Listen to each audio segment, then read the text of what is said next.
Open tabs, margin notes, highlighter, bleed through quotes, research mind, steady eye, patterns only she can note. I-95, whispering under wheel, skyline, afterglow, 2 states, packed rooms, quiet minds that know, no sign needed out front. They circle to her voice, questions rise before she starts, curiosity by choice. She pivots mid-lecture, checks who's leaning in close. Say the part you skip out loud, that's where the learning goes. Heads home with the speakers up, Biggie in the background, mind still mapping theories while the city slows down. She teaches the why behind the crime, the hurt behind the face, Philly in her backbone, psychology in her grace. Don't let the hype fool you, she stands 10 stories tall. She don't just teach the lesson, she teaches you through it all. Late nights with case files open, notes in the margin glow. She's showing you your story's roots, so you can choose where to go. Yeah. Biggie quotes inside the slides, right next to coping skills. Spread love between the lines of how a nervous system feels. Long days, quiet grit, humor in the punchlines. You are more than this moment, written 10 times, old assessments in a folder, ink dust on the sleeve. She can map anxious attachment before you know you grieve. 1 foot in Jersey lecture halls, 1 on the Philly street. Home is where she learned to fight, classes where we don't repeat. Grown kids texting check-ins, pride she doesn't post. She teaches minds all day, then goes in mother's most. Case files, true crime, mind behind the scenes. She doesn't tell you what they did, she shows you what it means. Your story is not your diagnosis. You are allowed to rewrite it.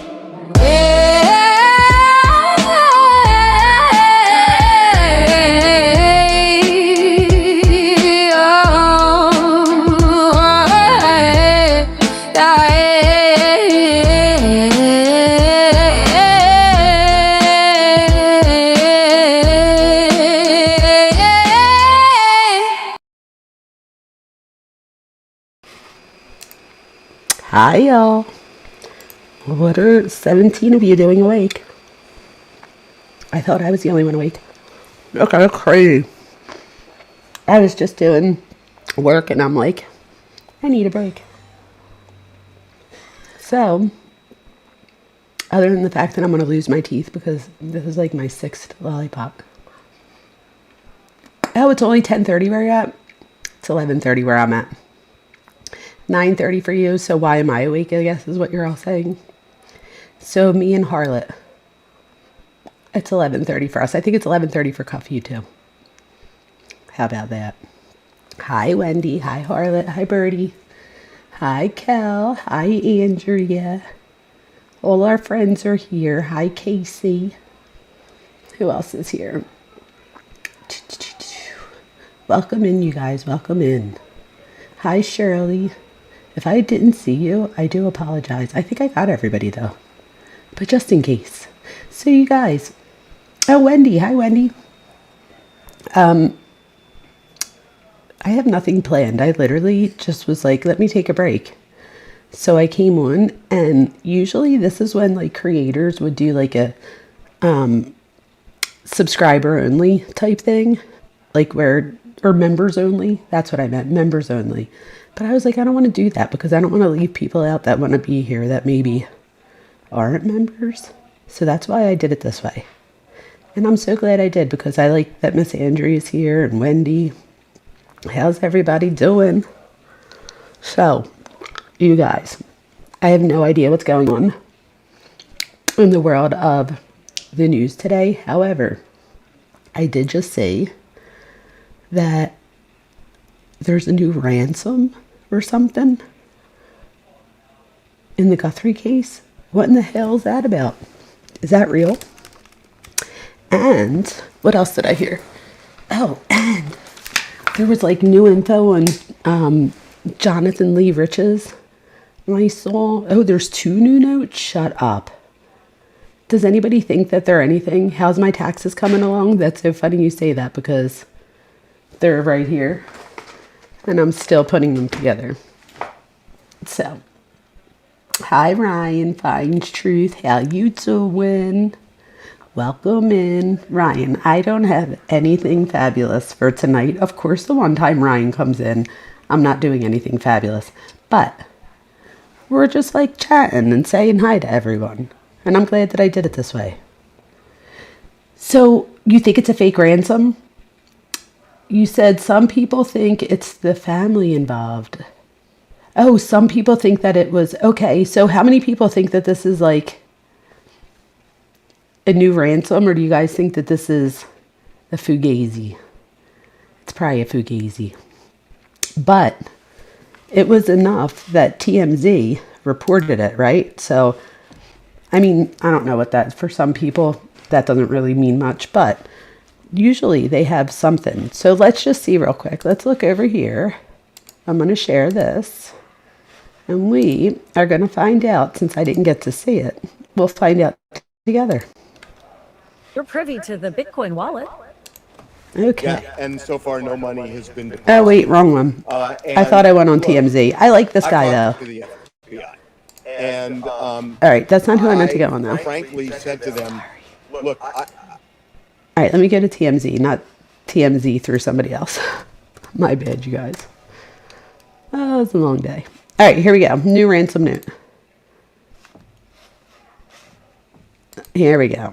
So this is TMZ, everyone. Ooh, why is it so low? Welcome to the TMZ podcast. I'm Branson Quirk. I'm Charlie Nav. Charlie, how's your Monday going? Hi, going good. Happy post-Easter. Post-Easter. Yeah, this isn't what I was thinking, but let's fast forward. It's a cake shaped as a lamb. Not what I was thinking. Cutting into it, I felt like it was cruelty. Like a You guys, sacrifice, what in the like heck? Yeah, it did feel What's like going a on? sacrificial lamb. Messed that up. Yeah, cake was delicious. All right, let's try this. Well, as promised. There we go. I found it. Oh my God, really? Here we go. As promised, Savannah Guthrie is back on the job. She is at today, and she was actually on the air So when pretty.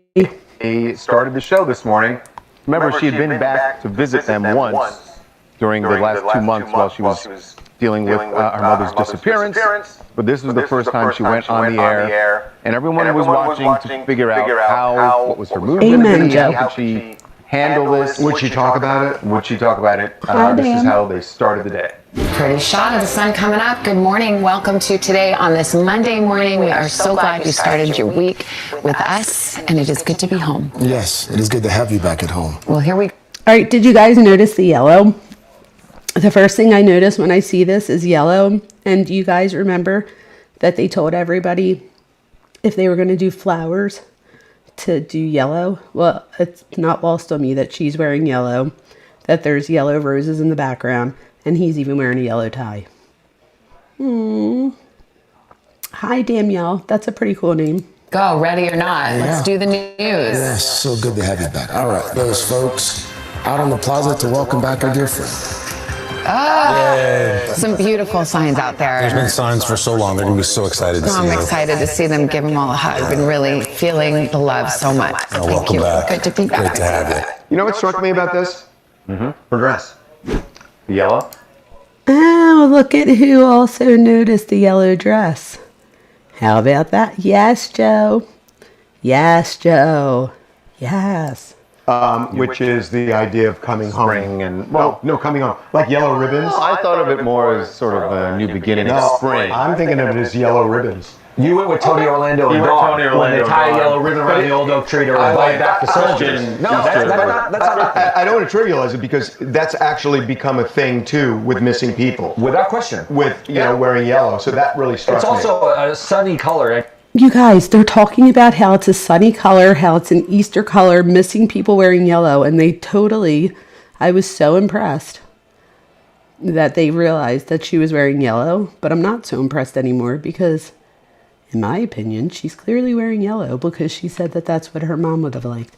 And that's why she asked people to bring yellow flowers. I mean, she does seem as upbeat as you can be. She's delivering the news. It's obviously extraordinarily difficult. She was out there for part of it with Jenna Bush Hager, and she was clutching her hand in the beginning, looking at all of this sort of they went outside. the outpouring of love. She was holding her hand the whole time and looking at the signs. It's hard to feel anything but warmth over this. Good she's back, though. Yeah. I mean, it's good she's back. And, you know, it's awful what she's going through. This is a cold case. You know, I will share a little bit of news with you. The person who has been incessantly contacting us, Although stopped for a while. Yeah. We got another letter today from this person, an email saying, I know where her body is and who the kidnapper is. give me half a Bitcoin and I'll tell you. And this person has been really persistent. Okay, so this is my initial thought. If this was such a big story, why wouldn't have they led with it? Right? I don't know, it's just my opinion. Yeah.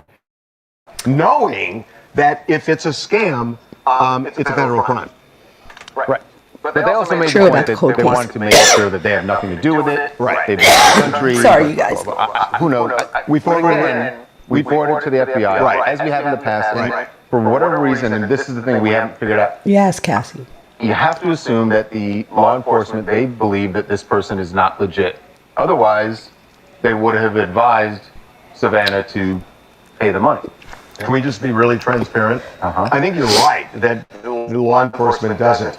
There's something. I just can't figure out why. There's Why not take a flyer? The price of Bitcoin is much lower now. These are like you can just take a flyer. So this is my thing, you guys. Just pay the Bitcoin, right? But this is the thing. Tell me if I'm wrong. Isn't the half a Bitcoin less than what the reward is? And if so, does that make any sense? Do you know what I mean? If there's a reward, so there you go, half of a Bitcoin, thanks Cal. Half of a Bitcoin is about $35,000 instead of claiming the 1.2 million. Yes, that is my opinion. Yes, Cal. Yes, I agree with you. That makes no sense. Proof of life. That's right. That's right, Danielle. And see what the person knows. The most you lose is 20 grand, 25 grand. I'll tell you why. My spidey senses tell me that there's something about this guy because one of the His emails spidey he sent sense. said early on, time is of the essence to do this. And then the next day he said, time is no longer of the essence. If he was pulling a scam, why would you say time is no longer of the essence? Right. You want to keep the value high. You want to keep the of your value information. high. Yeah. And the fact that he said this made me think, this guy knows something. Yeah, it's a way to look honest as well, though. I'm not, look, I'm not FBI. We're not privy to all the information they are, but you're talking about just the from the outside looking in, it sure seems like this person knows something. Hi, this is Hannah from Boston. I'm really glad to see Savannah back on the Today Show. There's been some controversy online that I've seen where people are saying that they think she came back too soon. But when something so traumatic happens in your family, I feel like it's only up to her to decide when the time is right to come back. So whether that's today or a year from now, there's no right or wrong. She needs to continue on with her life, and I'm glad to see her back. 100%. I agree with that 100%. If you guys remember yesterday, we were talking about this. And remember, we all agreed that it's her grief and that everybody grieves differently. So I knew that would happen though, right? So Cassie, what's going on? Broke the clavicle bone? She got a new shoulder replacement. I did just read that. Wow, I hope she feels better. Oh my God. Oh my God. So yes, you guys, why would somebody want a half a Bitcoin and not the whole reward? That just doesn't make sense to me. And I don't know why they're not thinking that, right? I don't know. Crazy. So what other news is going on today? What other news? I should just check our Discord because Coffee always keeps the Discord up to date. So let's switch over to that and see what's happening over at Discord. Let's go see. Let's go see together. Okay, we're going to go to here and then general, right? There we go. Oh, look, I love you guys. I don't really want to show somebody else's picture, so I just went through that pretty fast because I just realized I was like, don't really want to show our pictures. But let's see, Cuff You, what's new here? Let me know. There's probably a lot of new stuff. Oh my goodness. Lots of trials. Is there? I did see you guys talking about a trial today in between classes. Someone said maybe the person is illegal, but I don't think that would matter. Yeah, I don't think so either.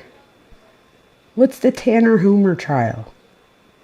I don't even know who that person is.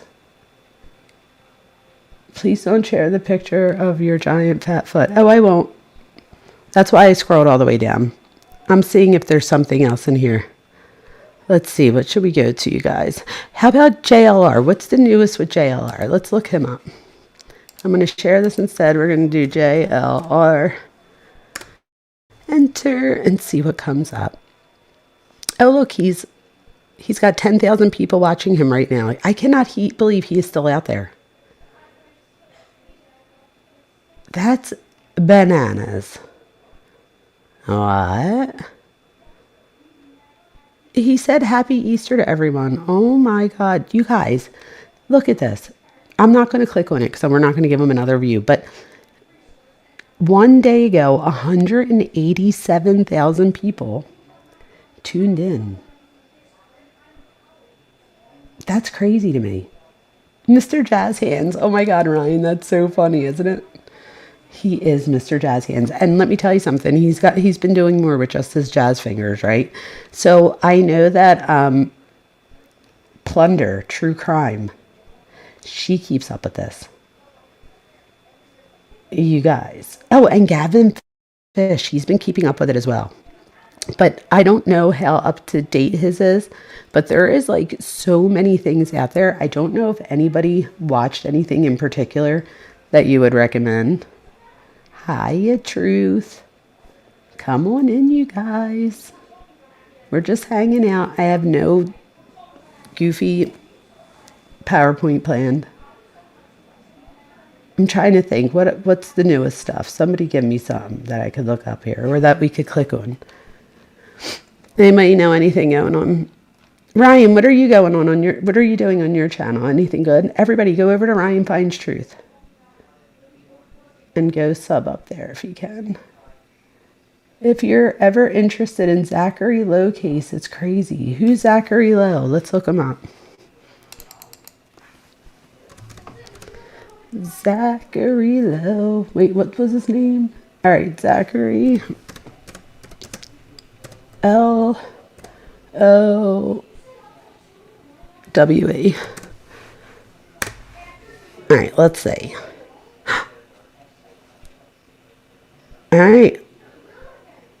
Let's see what this is. East Tennessee, Zackary Lowe, a 27-year-old father, is facing a first-degree murder charge following a January 25th incident in the town of 10 Mile. According to court affidavits, Lowe drove to a property on Decatur Highway to meet 44-year-old Elton Richardson. Investigators state that while still inside his vehicle, Lowe shot Richardson as he stood in the yard. Lowe then reportedly exited the vehicle and stabbed Richardson multiple times before leaving the scene. 2 days later, Lowe contacted the Hamilton County Sheriff's Office to confess to the homicide. His statement led the Tennessee Bureau of Investigation to the body, which was discovered near an abandoned building. While the legal record focuses on the act of violence, a different narrative is emerging from the local community and Lowe's family. They describe Richardson as a repeat offender with a history of violent assault and burglary. More specifically, family members claim that Lowe acted following the assault of his infant daughter, allegedly committed by Richardson. Okay. Supporters maintain that Lowe tried to report Richardson to authorities in Knox County prior to the incident, but was ignored and subsequently taunted by the victim. Zackary Lowe is currently being held without bond in the Roane County Jail. In East Tennessee, Zackary Lowe, a 27-year-old father.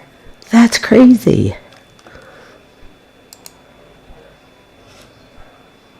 It says the inside you don't want to miss. Let's see what else we have here. Here's a jail. Here's a quick one. Oh wait, here goes Ryan Finds Truth, you guys. Ryan, do you have any shorts we go? Oh, here we go. Trial bond hearing. Do you want to give us the update here, Ryan? Am I allowed to click on it? I'm sure you wouldn't mind. Let's see. Oh, you guys are having difficult days. Why are my fingers turned? Are we talking to me? You guys are funny. Oh, you guys already subbed at Ryan. Wow. We're covering 23 cases and 11 trials in Discord.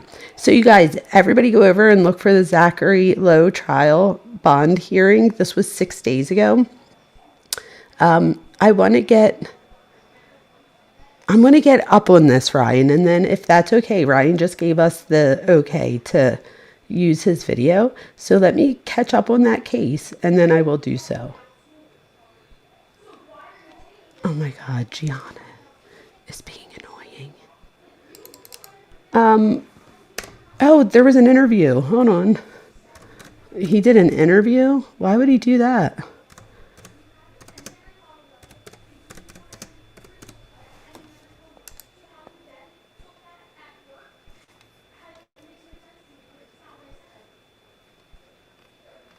No, maybe there isn't. Okay, maybe that wasn't it. I was going to say they did an interview thing. All right, that wasn't it, you guys. But, oh my God, Truth, what's going on with you? Oh, I don't even want to read that out loud because I'm afraid. Oh, whatever happened to Detective John? Is that what you were talking about? Oh, Cassie, you don't know about the JLR stuff? Ryan, do you know about the JLR stuff? It's like annoying. Let me tell you guys. So, JLR, do you guys know Jonathan Lee Riches? Okay. Wait, you heard about the one finding a skull during an Easter egg hunt? What? One of the kids, where? Oh, you avoided covering JLR? That's how I feel about some of the other cases. We'll have to talk about it on the side. But I'm covering this. And there's a lot. There is, let me actually show you. I don't know if Cuff you probably did. I don't know whether to get it in Patreon for Plunder or if we have it. But just in case, you guys, Plunder True Crime does such a good job of getting all of the court docs for like everything. And I wish I knew how to do FOIA requests. She does such a good job at FOIA requests. So, oh look, she has everything on here from Justin Timberlake to, here we go. Here goes the latest.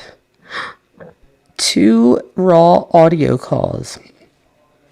I don't remember hearing this or this. Oh, wait, I think we heard this. We didn't hear this one, or at least I didn't. Oh, let's see. Everybody go sub up to Paula. Here we go. Let's listen. Oh, that's long. What is this? Sunday, February 1, 2026, 13, 12, and 50 seconds. Communications, how can I help you? Hi, yeah, my name is I was calling to ask about filing a police report. This is sort of like an ongoing domestic violence situation.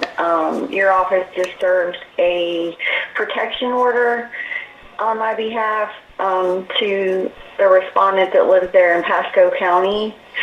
And I just wanted to talk to a deputy about that, and also I was advised by other law enforcement to file a report for prior incidents.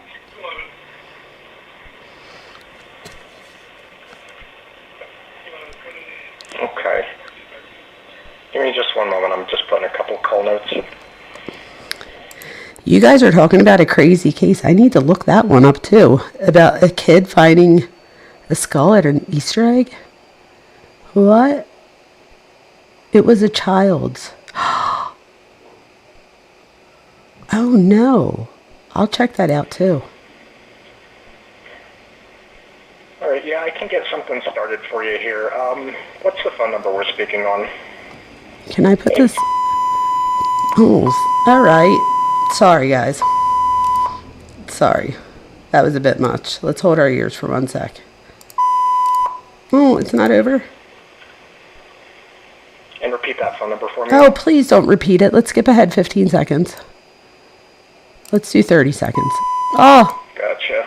I went ahead. And just repeat the street name and house number for me. So I got a new rental car, and literally one time, basically what happened is we went on vacation to Washington State for Christmas, and while we were there, he assaulted me and broke my nose.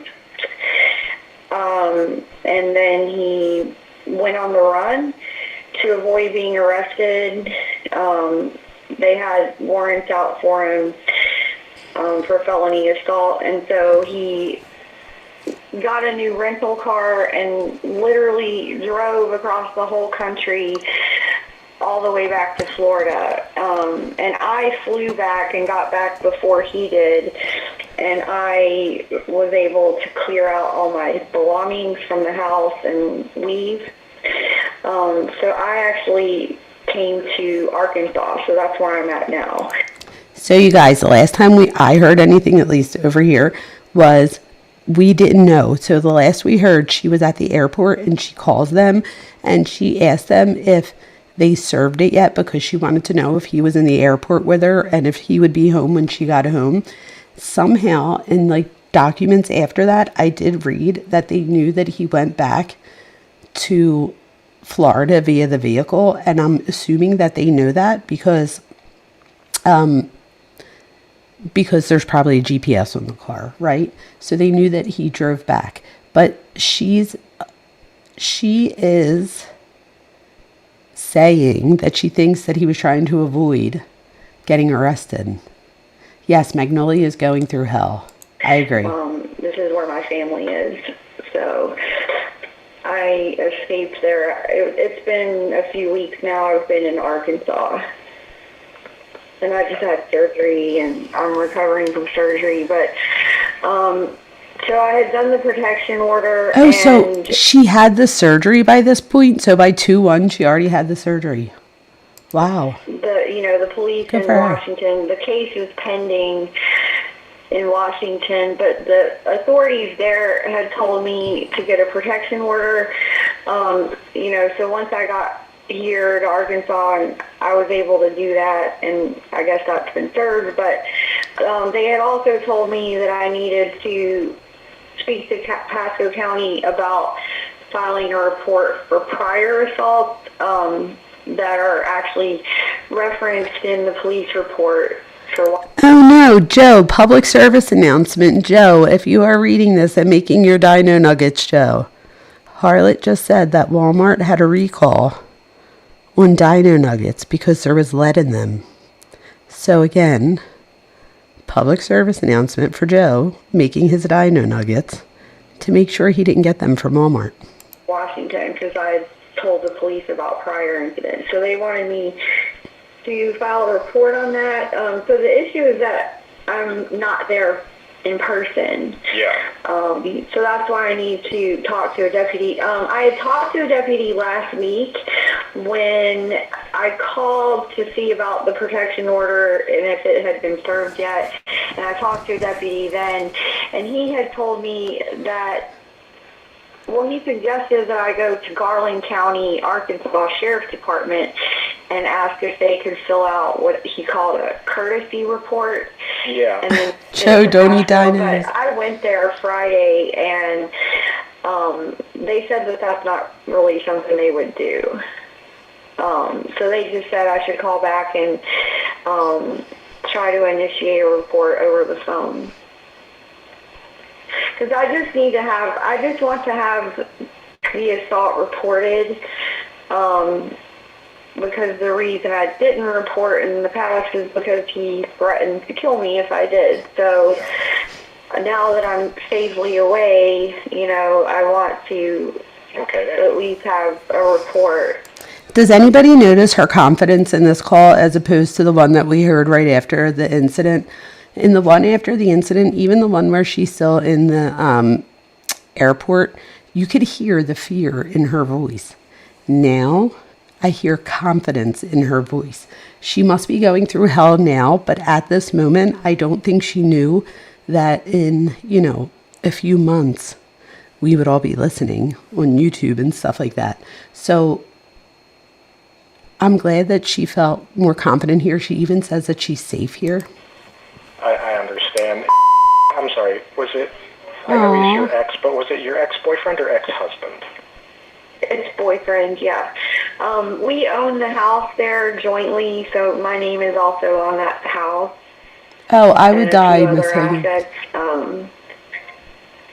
So if you pull up property records or whatever, we're both on the house. but we're not married. I gotcha.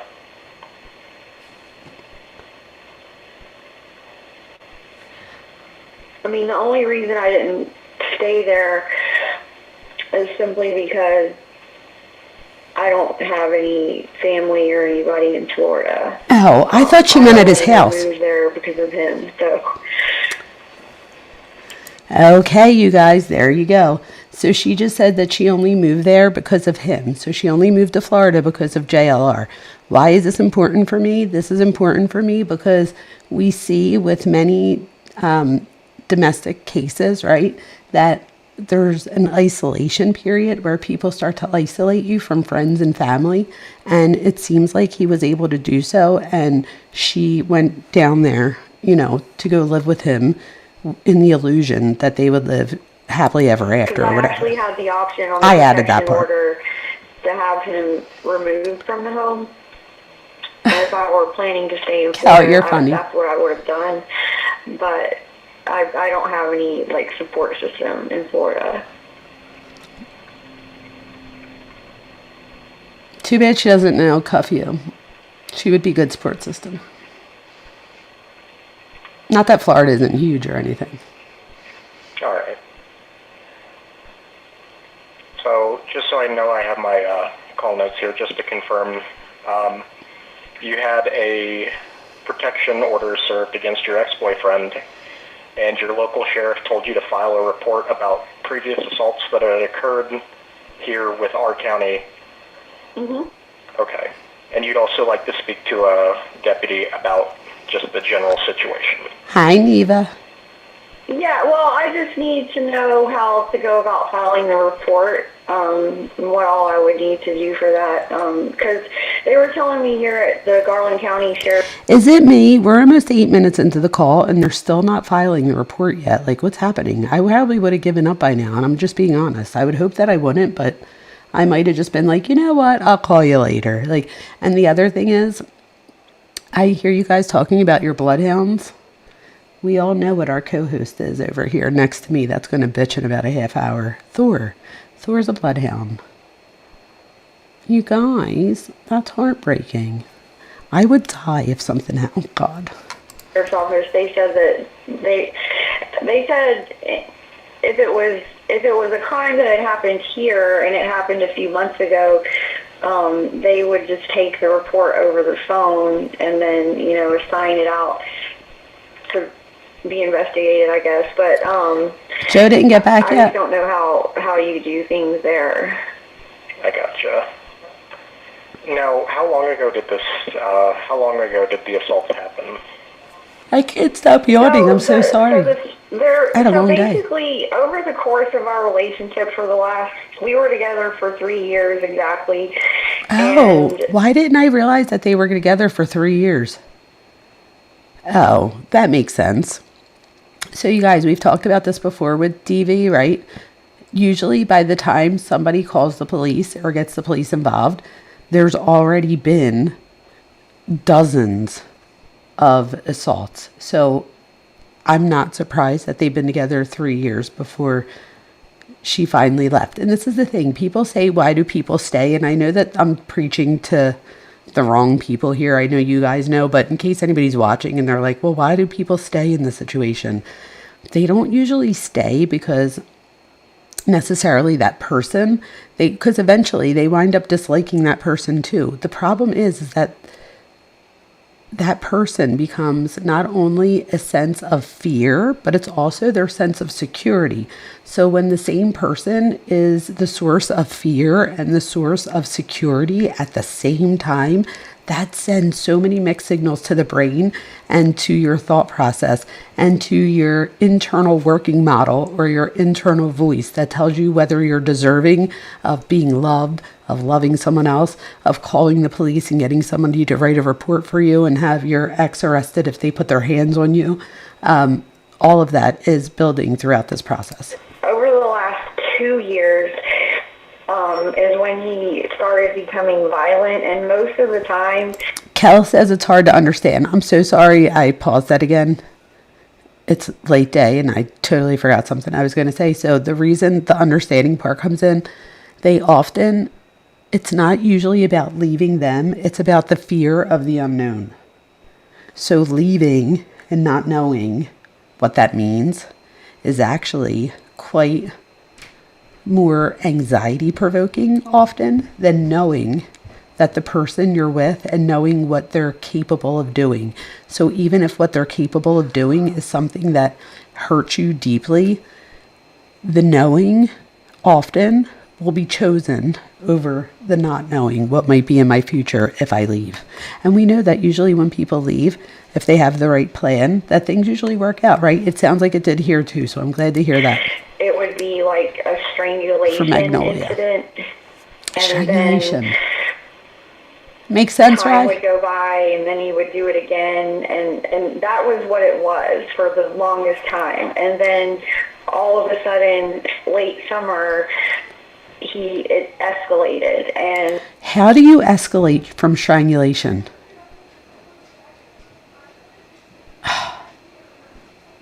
Wow. Kel, thank you for sharing that. You lived with that for 25 years and it's really hard. Does anything I say resonate at all? Wait, what are you saying, Danielle? Non-abusers don't think like that. I know that's not true at all. When you leave, it's the worst. Absolutely, Danielle. If you thought that I said something different, that's not what I meant. I meant that after everything is said and done, that's why I said if you leave with a plan and you know where you're going and you have a plan, that usually works out a little bit better. But it's literally the fear of not knowing a plan or not knowing if somebody's going to take you in.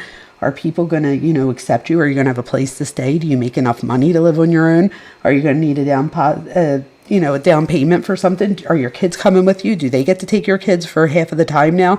So now you got to give up your kids to this abuse. Like, there's just so many things that go into this that, for me, I feel like how courageous is it for people that finally leave, right?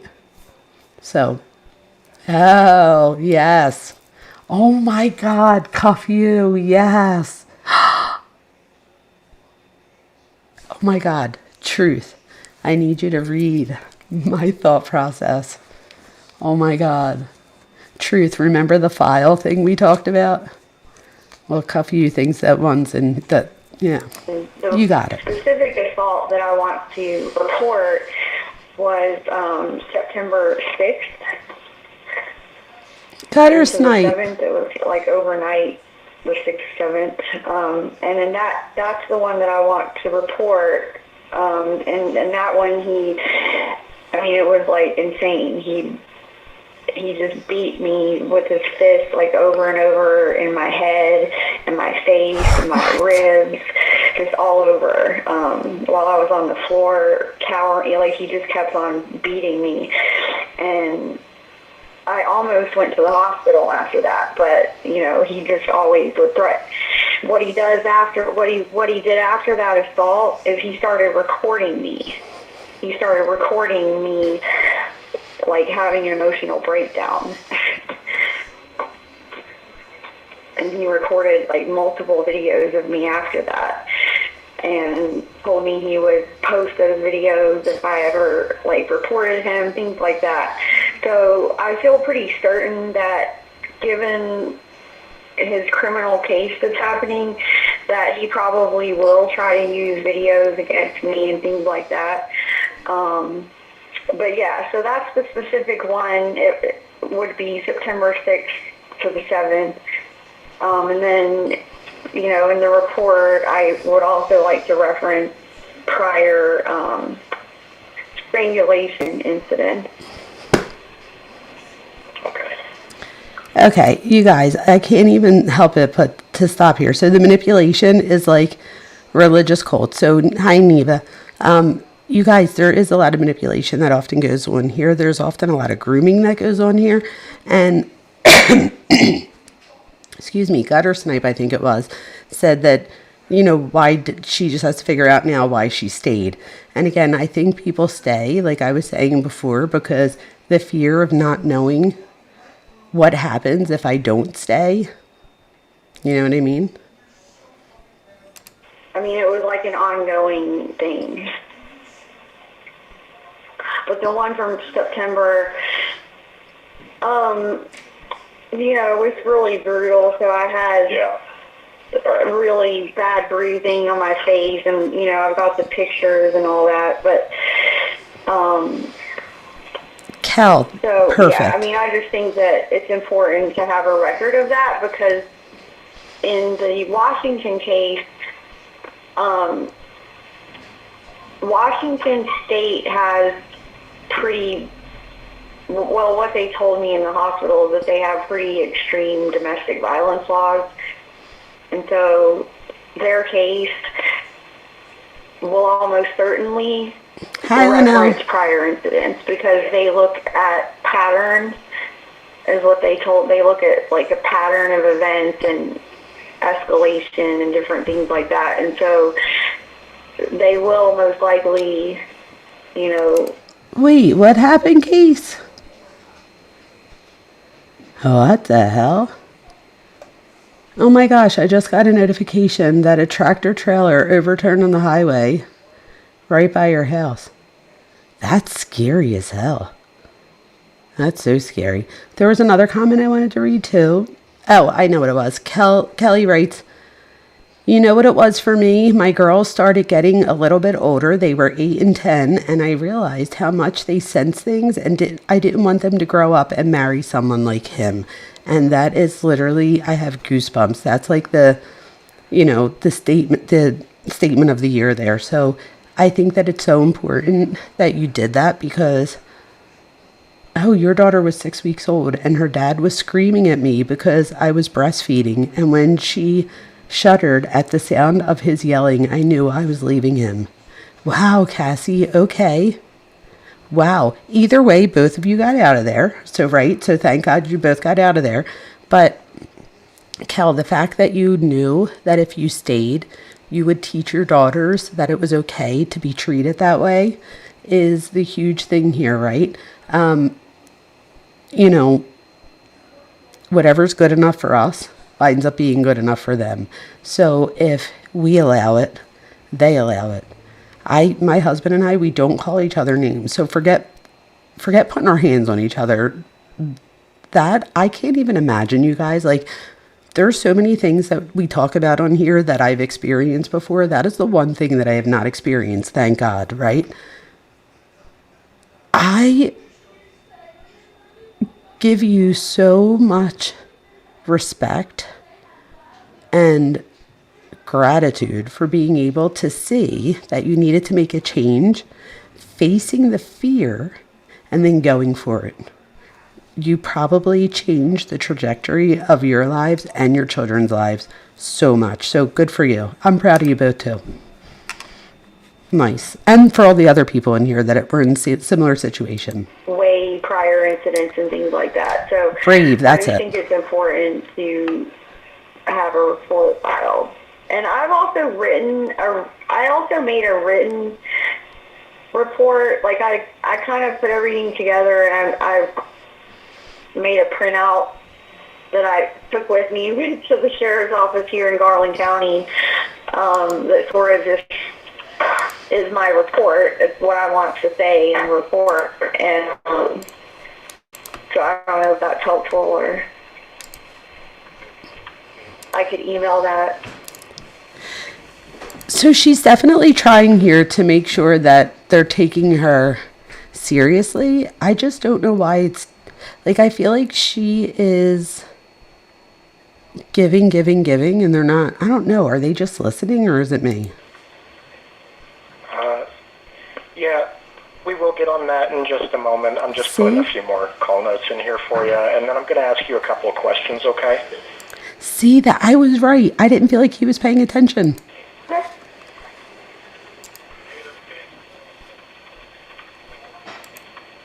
I'm still here. I'm just taking a drink. Sorry, my dog is... No, that's okay. Thank you for being so patient with me. Oh, that was nice.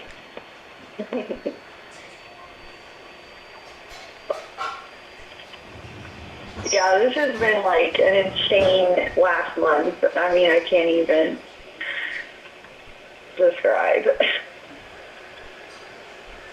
It's like, it's just been so much work, like, and it's crazy because I'm the victim, and it's become like a full-time job, recovering and surgery and like doing reports and protection orders. And I didn't think that I was going to have to do a protection order necessarily. They kept telling me to do it, and I was like, well, Casey. there's no way he's going to contact me. I was like, he would be crazy to contact me. And then he did.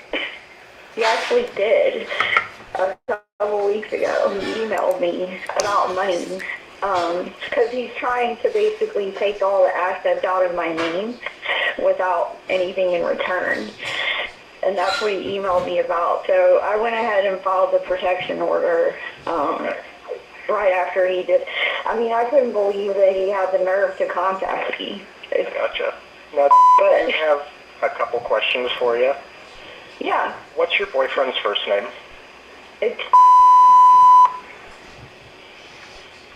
And what's his last name? Ooh.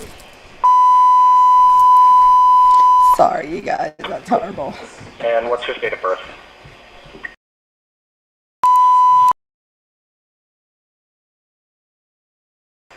I muted it.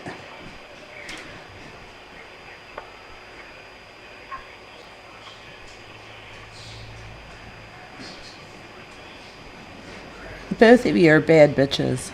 Okay. And in reference to... Oh my God, Andrea.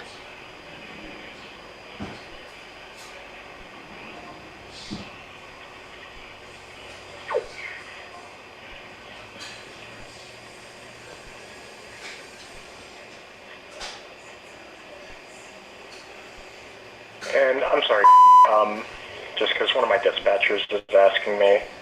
Linnell, write the rest. What was the county that you're located in where you tried to make the report with your county? Oh, I'm in Garland County, Arkansas. Hot Springs is the city.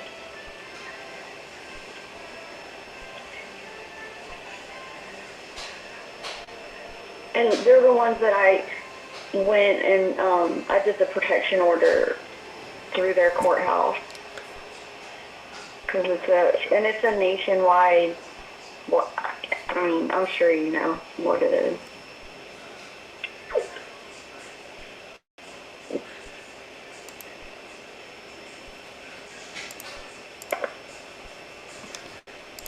Oh my God, hold on.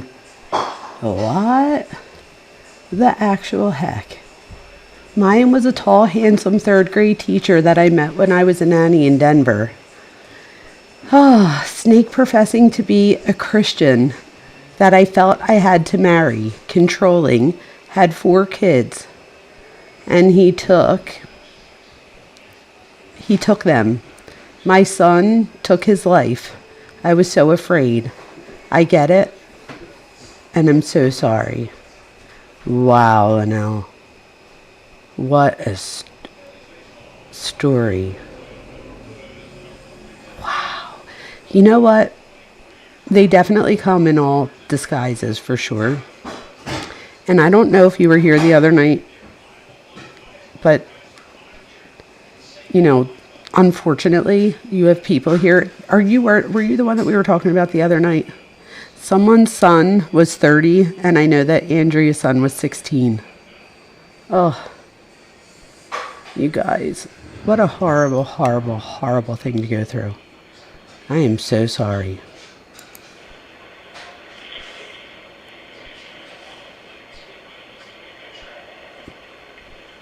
What a chat we have, you guys. Wait, I asked all of you when I first came in what the frig are you all doing awake. Not for nothing, we all have crazy friggin' stories. Maybe none of us could sleep. Is that it? Like, what the heck? Mine is nowhere near, like, God forbid. I don't know. Oh my God. You women are probably the most strong women I've ever met. The fact that you guys come back and talk and share, just so you know, that's the best thing you could do for your mental health. Whether it was a year ago, 10 years ago, 20 years ago, talking about it not only that, it also helps other people that are listening. There's people that are going to be listening on the repeat, and somebody's going to be going through that, and they're going to hear me say something, and they're going to realize that although they might feel alone, that they're not, unfortunately, they're not alone.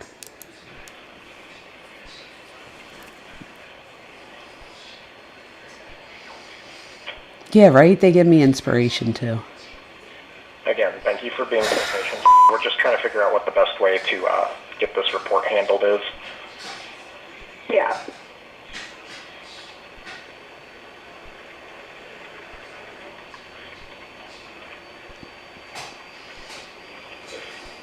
Yes, Cal, I agree with that. We love so hard.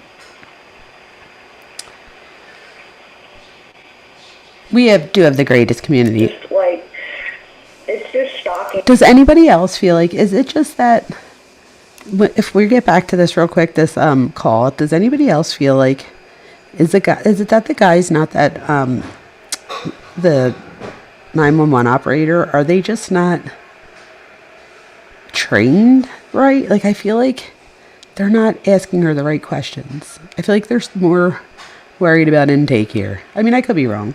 That someone is capable of doing things like this. I am very sorry that that did happen to you. Well, it's just hard to believe that it. Oh, I'm happy gutter he made snipe. threats. Like, it's really crazy too, because one of the You're a things, gem, like, love. whenever you assign this to whoever. Thank you for saying or that. Whatever. One of the things that I have to send is, during these like rage episodes that he would have. Thank you, Danielle. He would literally say that he was gonna smash my face and rearrange my face, and he would go to prison for it, all this kind of stuff. And a couple of times I recorded him saying that stuff because. If she recorded him saying that, does that mean that there's that would be part of evidence? Wouldn't there be a FOIA for that? I wonder. It was just like Oh, so thank you, Daniel. outlandish, and I was just like, what? And I had chalked it up to like he's got mental issues, like there's something really wrong here. I hope so, Andrew. Help and things like that, and it just like it's just hard to like believe that he actually did what he said he would do, and then the police were like, well, he could have killed you. Like, yeah, I mean, because the attack in Washington was like beyond. I mean, it was like the attack in September, but it was like way worse because. I gotcha. So he shattered my nose in septum. There was blood everywhere, like just crazy. And I believe he left me unconscious there. So it's. Wow, that's scary. She is lucky to be alive. Cocktails and Homicide says, no, he's doing his job. So thank you for saying that. Just like. This is pretty traumatic to hear. So. Trigger warning, because I think it starts to like really get into it now. Really crazy to believe that anyone is capable of any of that. Yeah, I understand. So I did talk with some of my dispatchers, and so it looks like the way our county handles this is basically the report needs to be filed in the county you live in first. I know they said that you needed to call. So, Joe's back, you guys. Joe, we had a public service announcement for you. Joe, you're alive. Look, everybody's saying Joe's alive. Joe's probably like, what in the hell's happening? Joe, as soon as you went to go make your dinosaur nuggets, Harlot told us all that Walmart, that she hoped Joe didn't get his dinosaur nuggets from Walmart because they just recalled a bunch of them for having lead in them. So we were all wondering if you were okay. Oh, we know you needed your dino nuggets. This group full of ladies, we all listened. We were all quite worried. I even stopped and did a public service announcement just in case you were listening. We were like, Joe, We love you, Joe. We were all looking out for you. But Joe's alive, everybody. That's really good. That's a good sign. Good sign. Us first, but that's not how our county processes these sorts of incidents. So what I'm going to do... Oh, you think he's being Get dismissive? us transferred over to Garland County's non-emergency line. I'm going to introduce us, let them know the situation, and that we require them to contact us for the situation. Mm-hmm. So just stay on the line with me, and I'll get us over there real quick, okay? Okay. Thank you. I can't help it, Casey. Stop. Casey goes, I don't think the Nuggets would kill you instantly. Oh my God, I'm dead. Or Joe might be. Hopefully not. Hopefully Joe's still with us for a long, long time. Oh my God, that was so funny though. Swanson, not great value. You might live, Joe. You might live. Harlot will let us know. Sunday, February 1, 2026, 13:32 and 44 seconds. Joe, you should be okay. Garland County Sheriff's Office. If this is an emergency, please hang up and dial 911. Listen to the following options as the menu has changed. For the detention center Carry on. info, press 1. To file a report or have a patrol deputy respond, press 2. For the Criminal Investigation Division, press 3. For finance and accounting, press 4. For a civil matter, press 5. For records, press 6.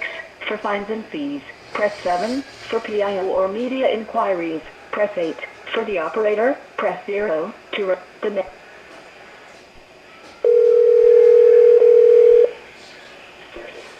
Garland County Dispatch. Hi, ma'am. This is Pasco County, Florida. I have a caller on the line. Oh no. Phone number... Oh no, hold on.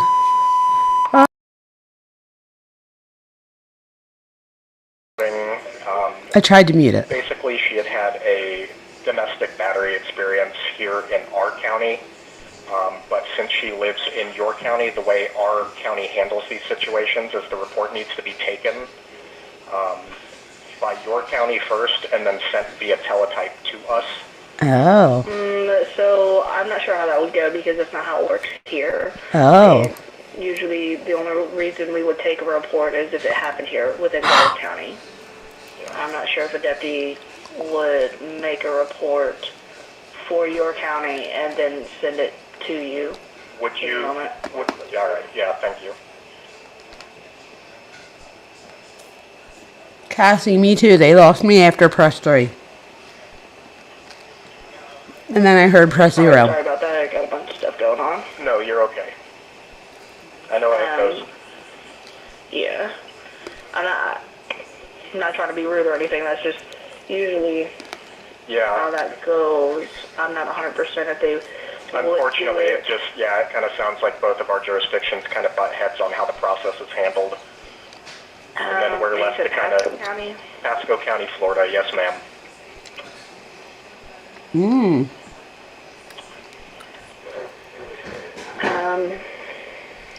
I have her phone number. What's your guys'? No. Our phone number to call into dispatch is going to be...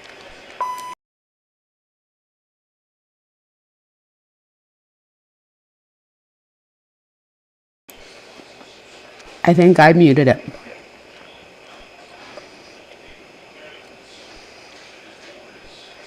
Okay, so what's her name? It was... Oh my God. And you said it was a battery? A delayed battery from September 6th, 2025. Okay, you guys, that's why this is new. So, did anybody else catch that? It was a delayed battery from September. So that makes me think now, when she was talking about the one in December where she calls, I guess now she's contemporaneously going back and trying to do that. Wow, okay. Call the state police. Why, Joe? Tell people here just in case anybody hears in the situation. Why would we call state police? And this is from a Philly girl that was taught not to call police. I know that's the wrong message. Don't do that if anybody heard me say that. But I'm saying, like, is there something that they could do more?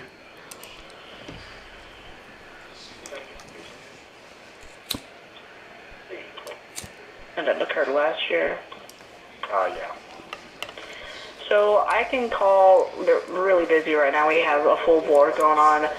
Whenever I have a deputy available, probably the OIC, I'll give him a phone call and we'll just go from there. It'll probably be me that calls you guys back.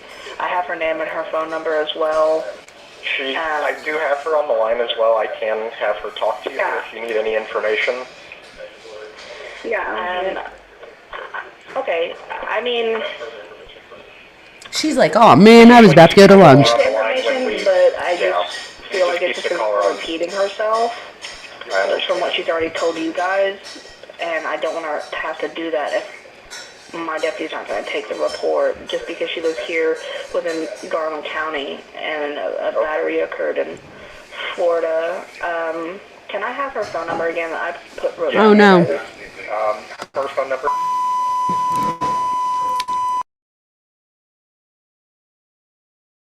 Also take down the gist of what occurred, just in case I'm wrong, and I'll just go from there, okay? Basically, she's had a DVI served to her ex-boyfriend, and it's over an incident. The initiating incident started in Washington. Her nose was broken. That's what led to the DVI being served. But then Washington has told her to file a report about other past batteries that have occurred, so that way they can help build the case to, I guess, follow up with like getting a case started for domestic battery. Okay. Okay. All right. Like I said, ma'am, if you can still hear me, if a deputy does decide to give you a phone call, it'll be from a blocked or unknown phone number. So just stand by for that, and we'll just go from there. Okay? What? Yeah, and I had another question. Yeah. If they say that they're not, like, for one thing, I don't understand why you're not able to take a police report over the phone. That's number one. I didn't say that they couldn't do that, and they can do a report. Okay. So that seems to me that like the easiest thing here is if I'm able to just do the report over the phone. Damn. And I can email whatever it is that you need. That seems like a pretty simple solution. But if that's not possible, would I be able to have like a representative of mine come into Pasco County and file the report, or if I'm able to get some sort of victim advocate or somebody like that to come in and file the report? I mean, I don't know why it's about difficult. County. Oh my God, you guys, do you remember in the very beginning of this call, I said it a few times that I felt like this was so difficult and that she was like really pulling teeth here. She literally says it. So usually, for us here in Garland County in Arkansas, the report needs to be made where... Okay, so Andrea doesn't think that DV is taken serious here. So I would ask, and Joe, I think, is feeling the same way. So I have a question for Cuff You, because this is Florida. So I don't know if that's like a state thing. I don't know, but I do feel like it's hard for her to make a report here. Whenever that occurred. So the jurisdiction, whether it be Hot Springs PD or Saline County, if it happened there, you'd have to make a report through that specific county. And that's just how Glenn. The whole procedures work. I'm not sure why, or, but that's usually how it goes. I might be wrong, and it's very instant, because it sounds like there's just a lot going on, and they might be able to make it work. But that would be up to the deputy and not me. Yeah. So that's... Well, no, I mean, I already came in and talked to the deputies there on Friday. So Okay. And that's why I'm on the phone now, because they told me that they could not file the report because it did not happen here. And that's why I called back Pasco County. yes, ma'am. Who, Cassie, me? Why don't I get someone that does now? We'll figure it out. Don't you worry, Cassie. Okay. Yeah, so I have Cassie's being sassy over there. I have a pretty good gist of what's going on. Whenever my OIC, which means officer in charge of whatever shift is on, I'm gonna call him and talk to him about what's going on and see what we can do. Okay. And it'll either be me that gives you a phone call, and it'll call back with the 3666 phone number. Yeah. And my questions aren't necessarily just for you. It's also for the Pasco County rep that's on the phone with us as well. Because Pasco County should be able to take a police report over the phone, I would think. So yeah, because our deputies can do that. The domestic disturbances, sometimes it just depends on when they occur. Like I know he said that this one. Well, yeah, and that's what they told me. Yeah, and that's what they told me. Oh my God, Bertie! Oh my said God! That if it had happened here in Garland County in September, that they would literally take a report over the phone about it. This is ridiculous. Since it happened a few months ago, it's not as if there's an active crime scene that they would need. You know what I mean? Like, so he says the normal protocol would just be to do it over the phone. So I'm not sure why Pasco's not able. Yeah, I'm not sure. I might have the ROIC call up there and see if he can get a little bit further on. This is how crazy. the procedures work.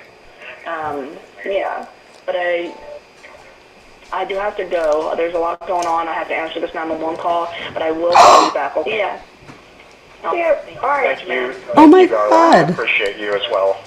Yes, sir. Thank you.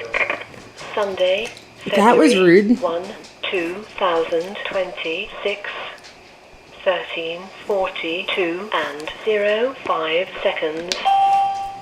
All right, ma'am. So it does Yeah. look So like did you? it does. So did you also? As well. It does look like Garland will reach out to you. They'll see if they can handle it and actually take that. And like they said, they'll try and get in contact with our county as well to see. But if you can just call us back when they make contact with you and kind of advise what happened, and then it may not be me who's on the phone, but you can advise that you've tried twice to speak to Oh Garland yeah, about cuff you is getting the definitely report not. finished there.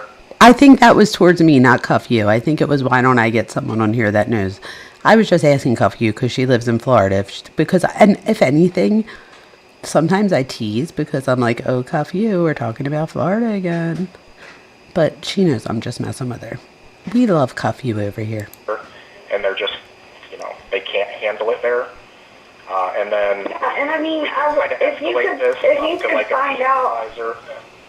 Yeah. And then, I mean, if you can find out on your end if I'm able to do the report over the phone, or like I said, because it is delayed, if Garland County doesn't handle it, we can take a delayed call over the phone. Mm-hmm.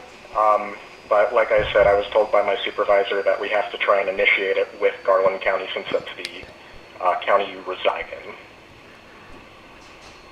Yeah, I mean, yeah, I understand it's a whole thing. Unfortunately, it's just different counties can have different operating procedures.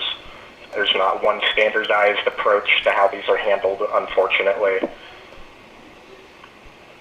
Right. So, yeah, if This is crazy. do the report over the phone with Pasco, that It's been 31 minutes and they still haven't taken her report. Are you serious? Oh wait, Harlot was saying that oh, thanks for the sub, you guys. Harlot said that she said that because people were saying that Florida doesn't take it serious. I stand corrected. Thank God. I was like, oh my God, you guys. Yeah, okay. You guys, does anybody else feel that this is ridiculous?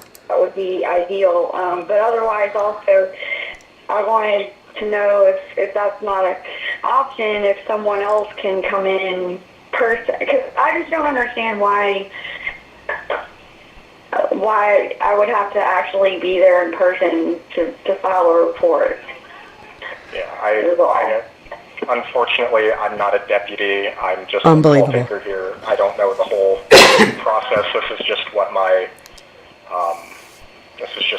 dispatchers and supervisors are advising currently. Yeah. So. Well, and the other thing too. I know it's a very frustrating thing, and I'm very sorry for that. I wish I could assist more. Well, I mean, the other thing too, though. I give them credit for saying that, you guys. I give them credit for saying I'm dispatch. I mean, Garland County's perspective, I mean, they don't have. Cuff you, we were anything to messing do with you. any of this. The only.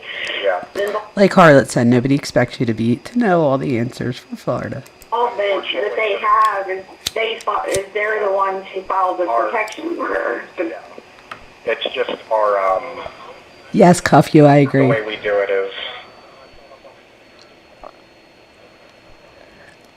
Yeah, well, I mean, He doesn't even know. my first priority is just He just said the way we do it is, and then was silent. if you can find out and have someone call me if I. Joe, I agree with you. Joe says maybe she should have went to the police station. The only reason I actually agree, not the only reason, but I do agree with this because I think, and again, who knows, she might not have been able to go in person to the station, but maybe they would have, I don't know, taken the report. I don't know. I just think this is ridiculous. I can do the report over the phone. I've already, I mean, this is not my first call to Pasco County. Yes, get a lawyer always. I called. Always get a lawyer, not just in that situation, Truth. Always get a lawyer if you don't know. I know I called my lawyer this week, and my lawyer told me to keep going about what I'm doing because I brand myself the right way and I'd say all the right things. I'm doing all right. So I agree with you. A couple of days right after the incident when I arrived there to let them know of the situation in the first place. Because at the time when I got back, I didn't know where he was. And I didn't know, like, if he was going to show up while I was packing my things like that. So I've been keeping Pasco in the loop this whole time since the incident. I've made several calls now. That's funny. So I feel like you should be aware of the situation. And like I said, I do have I did type up a statement that I can send and all of that. But it doesn't sound like Garland's going to do anything. So. Yeah, I understand. I am still trying my very best to work with you here and see if we can't find a solution. Yeah, well, I mean, yeah, if you can just maybe have a deputy call or something. Yeah. Oh, that's a good point.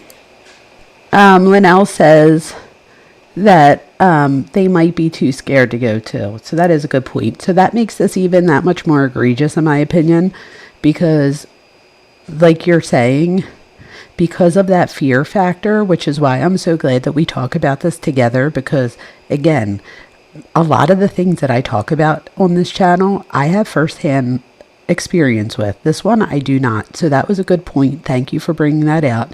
You're right. If they're scared to go, it's like, forget it. Like, I feel like they're doing her such a disservice here. The last deputy I talked to is the one who told me to try to file it at Garland.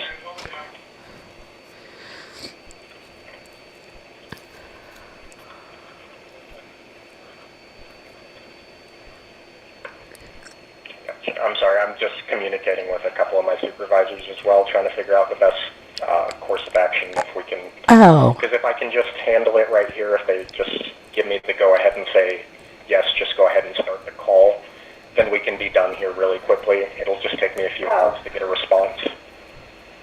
Yeah. And if not, if this is going to continue to be kind of a back and forth trying to figure out this situation, then I'll just have a deputy reach out to you. Okay. Yeah, I mean, I don't mind waiting. I'm not doing anything else. So this is like my job now. Yeah. That's crazy. She just said, this is like my job now, which I should say, let me be the person to say that this should never be the victim's job to have to do this. And I did say in the very beginning here that it seemed like it wasn't, that she wasn't able to get this report here, but that it's not her doing. It's not from her not trying. She keeps trying. They just are giving her a hard time. I do take back any anger I had for the 911 operator. He is clearly doing his job, and he does sound like he feels bad and that he would take this report.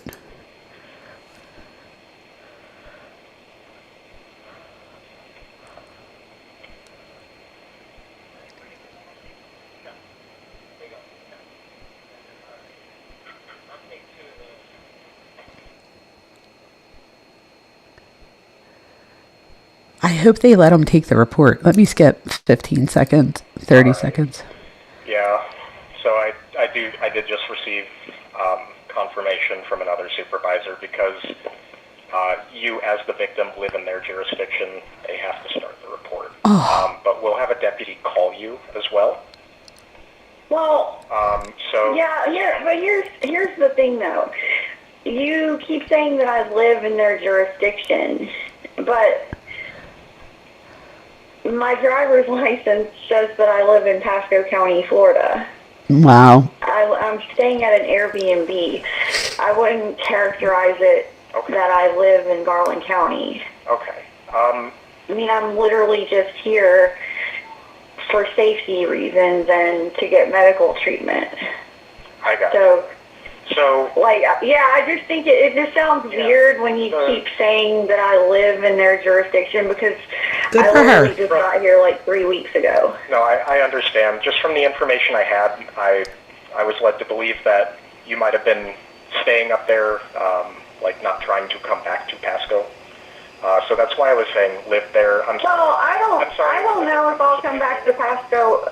I don't know if I'll come back to Pasco or not. I mean, It was temporarily just a misunderstanding on my end, and I'm very sorry for that. Oh. Well, and that may be the issue overall now that I think about it, because the other guy kept saying that too, and it's like, I wouldn't characterize it that I, quote, live here. I came here to hide out. I got it. This is like a hiding place. Yeah. So I'm in an Airbnb right now, and I'm getting a different Airbnb in a couple of weeks that I'm staying temporarily. But I don't know. I may come back to Florida because he's pending a criminal case.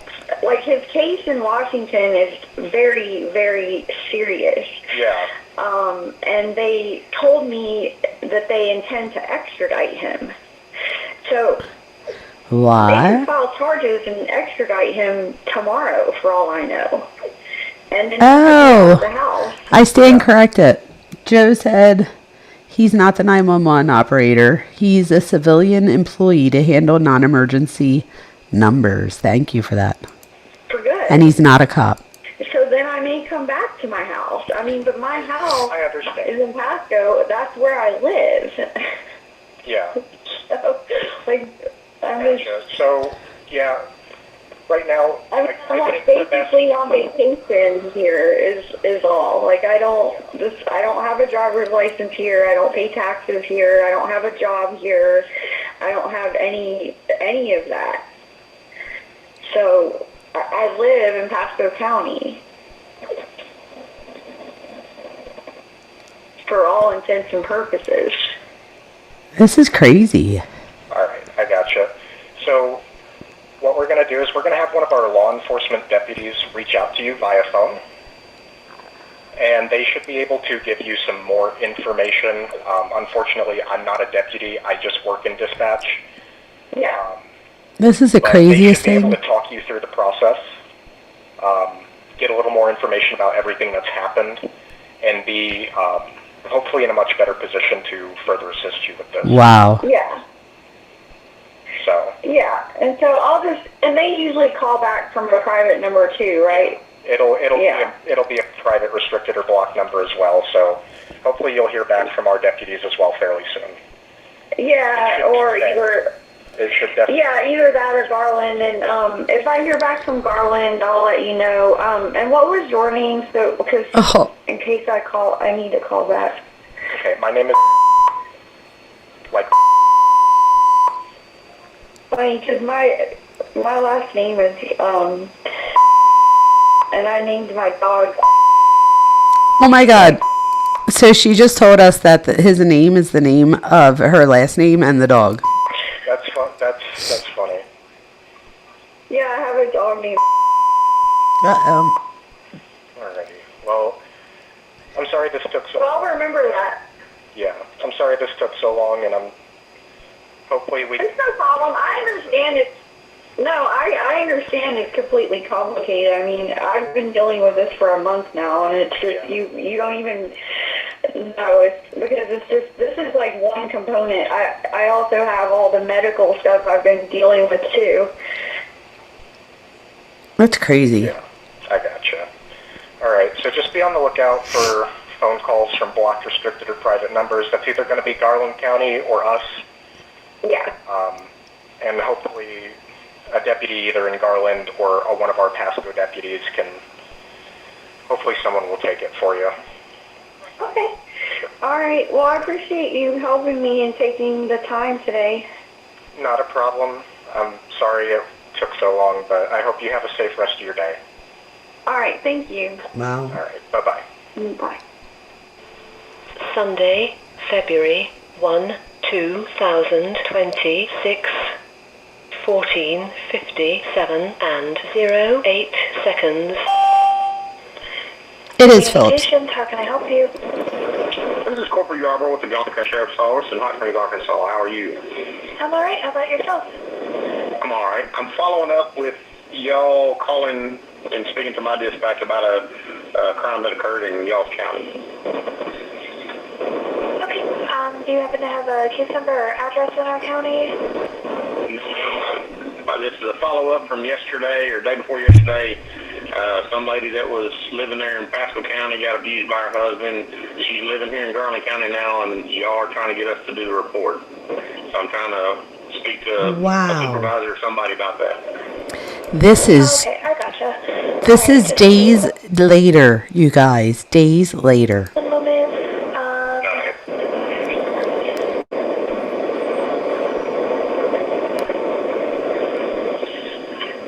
Her name is the victim. If that helps.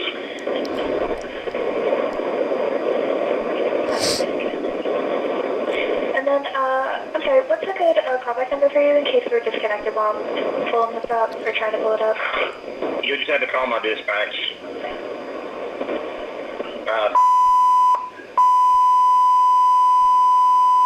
And you can ask for Corporal Yarborough. Okay.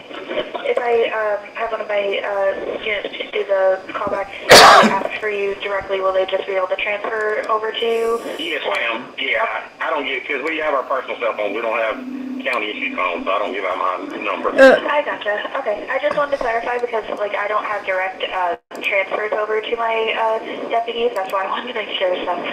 Okay. Yes, ma'am. Our guys and gals can do that. Yes, ma'am. Okay. And I'm sorry, what county were you from again? Garland County in Hot Springs, Arkansas.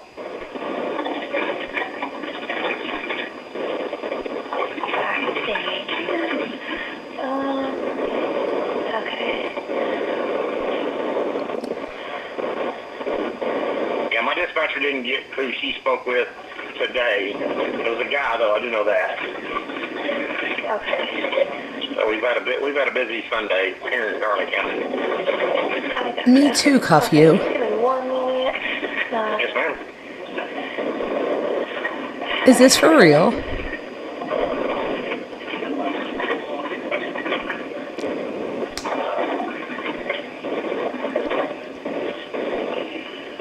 Okay, alright, now I'm finding it. I was like, why isn't that popping up? Okay, good. Alright, so I'll go ahead notate to have one of our deputies or sergeants call you back and request to speak with you directly. We still currently have it hold of Okay, sounds good. Okay, alright. Stay warm, okay? Yes, ma'am. Thank you. Goodbye. Wow, that was maddening. Did anybody else think that was maddening? That was crazy. I feel dumber after that. I know I had a long day, but I actually feel less intelligent after watching that. Like, I feel like had I not gone live and I just went to bed, I might still have some brain cells. Lucy Day. Lucy, you saved yourself, because this, what we just listened to, was maddening. We just listened to Magnolia, Jamie Phillips, on a 48 minutes. It's literally her calling the 911 non-emergency line. And the guy, I mean, I do feel bad for him. He did make it sound like, that wasn't his job. I have to be honest with you. This is probably why I don't do that job and I do my job, because I could see myself being like, oh, well, what happened? Tell me what happened, hon. Let's talk. Like, I could see me, like, just going off on, like, a 3-hour tangent with someone. So that's probably why I do what I do. But, Lucy, I feel dumber after watching it. Like, I literally think I lost brain cells. Does anybody else feel that way? I can't even tell you. That was crazy. I literally can't believe that after all of that, we still didn't take a report. Like, what the heck? You guys, look at the other cases Plunder has. I don't know who Tiffany Lucas is. She has stuff on Stephen Stearns. Who's this one? Oh, Florida again. Who's this? 12 high quality pool photos. What? What's this about? Let's see what this is about. Oh, he was so handsome, wasn't he? He was handsome. Oh, 12 photos, I guess. Oh, look. I would be so pissed if somebody got this picture of me, because she's probably just shutting her eyes, like saying a prayer or taking a breath. Oh, wow, look at these pictures. Did anybody else find him like he could have won a prize for, like, softest voice? Like, I feel like I would just want to go to bed with him talking, or, like, reading me a bedtime story. Anybody else feel like they wanted him to read you a bedtime story? I would have so subscribed to that channel. Look at him here. He's like, what the actual? Oh my gosh. What else does she have here? Wow, she has a lot of stuff. Oh my gosh, you guys. I'm also following The Secret Lives of Mormon Wives. Oh my Jesus. Oh my gosh, I can't even. So, this woman, talk about DV, oh, I have to let you hear. It's only a minute. You have to hear what she said. Well, wait, first I don't know if I want to say it or hear it first. Let's hear this real quick. 911, what's the address of your emergency? Hi, my wife tried calling me, and I missed her call. I just talked to her mom. She said there was somebody pounding on our front door and our back door at our home, and I cannot reach her now. It continues to go to voicemail. I've called her multiple times. What's the address? Okay, so this one I'll skip, because he just says that he can't get in touch with his wife and he's trying to get in touch with her, and then they wind up hanging up after she says that she'll tell a deputy to tell her to call. And then, but this is the thing. So his wife her name's Demi, and she apparently said that this guy SA'd her, but apparently he didn't. So I do think it's important to also bring awareness to guys who, like, right now he has a lawsuit. So she thinks somebody's, like, robbing her, and she realizes that it could be somebody trying to serve her papers for a defamation lawsuit. I was like, what? Oh, does it really have to make that annoying Do you sound? need police or paramedics? I think police. Okay, what happened? Okay, I don't know what's going on. I'm trying to see if I can. Dr. I Graham. just had someone come, knock on my door twice, ring my doorbell twice, and then I didn't answer, and they went around to the back of my house and knocked on the window. And I'm looking outside. It's a white truck. I don't recognize the truck. She's coming back. Okay, is your front door locked? You guys are funny. Dr. Grande, Tanya. I know nobody's listening to me going to bed. I'll tell you that much. Yes. And I'm not even offended. And it's a white truck parked out front? Yes. What room are you in? I'm right by the front door. Do you hear the person ringing the doorbell? Wait, what robbery is ringing the doorbell? Can you go into another room? I've got help coming that way right now, okay?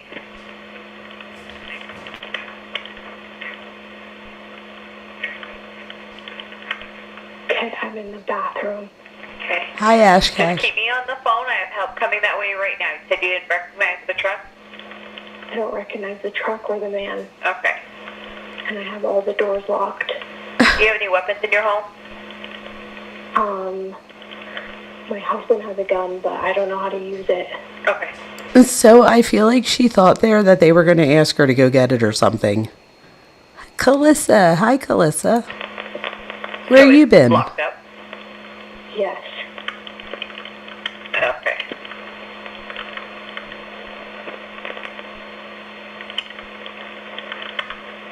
Alright, I've got officers that are coming that way. So you did keep me updated on what you're hearing. You said you are in the bedroom now? I'm in the downstairs bathroom. Okay, and you're home alone, right? Yes. Where's your husband? Right here. He's at a football banquet for our son. Okay. What's his phone number?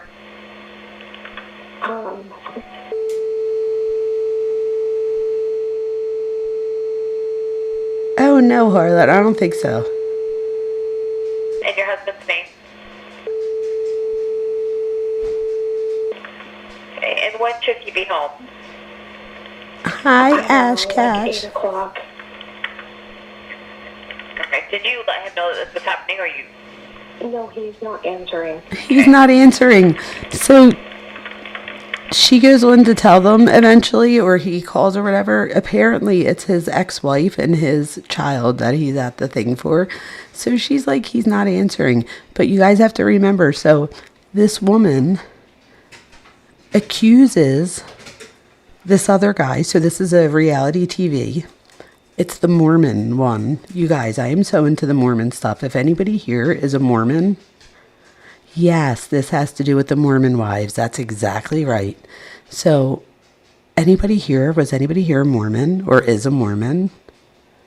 I would love to speak to you if so. It doesn't have to be right this second or necessary online. But I have some questions, y'all. Alright, I've got 3 officers that are headed that way right now. How long till I'm here? I'm going to stay on the phone with you until they get there. It's just drive time. I'm not sure what part of the city they're coming from, but they are on the way, okay? Tell me what your name is.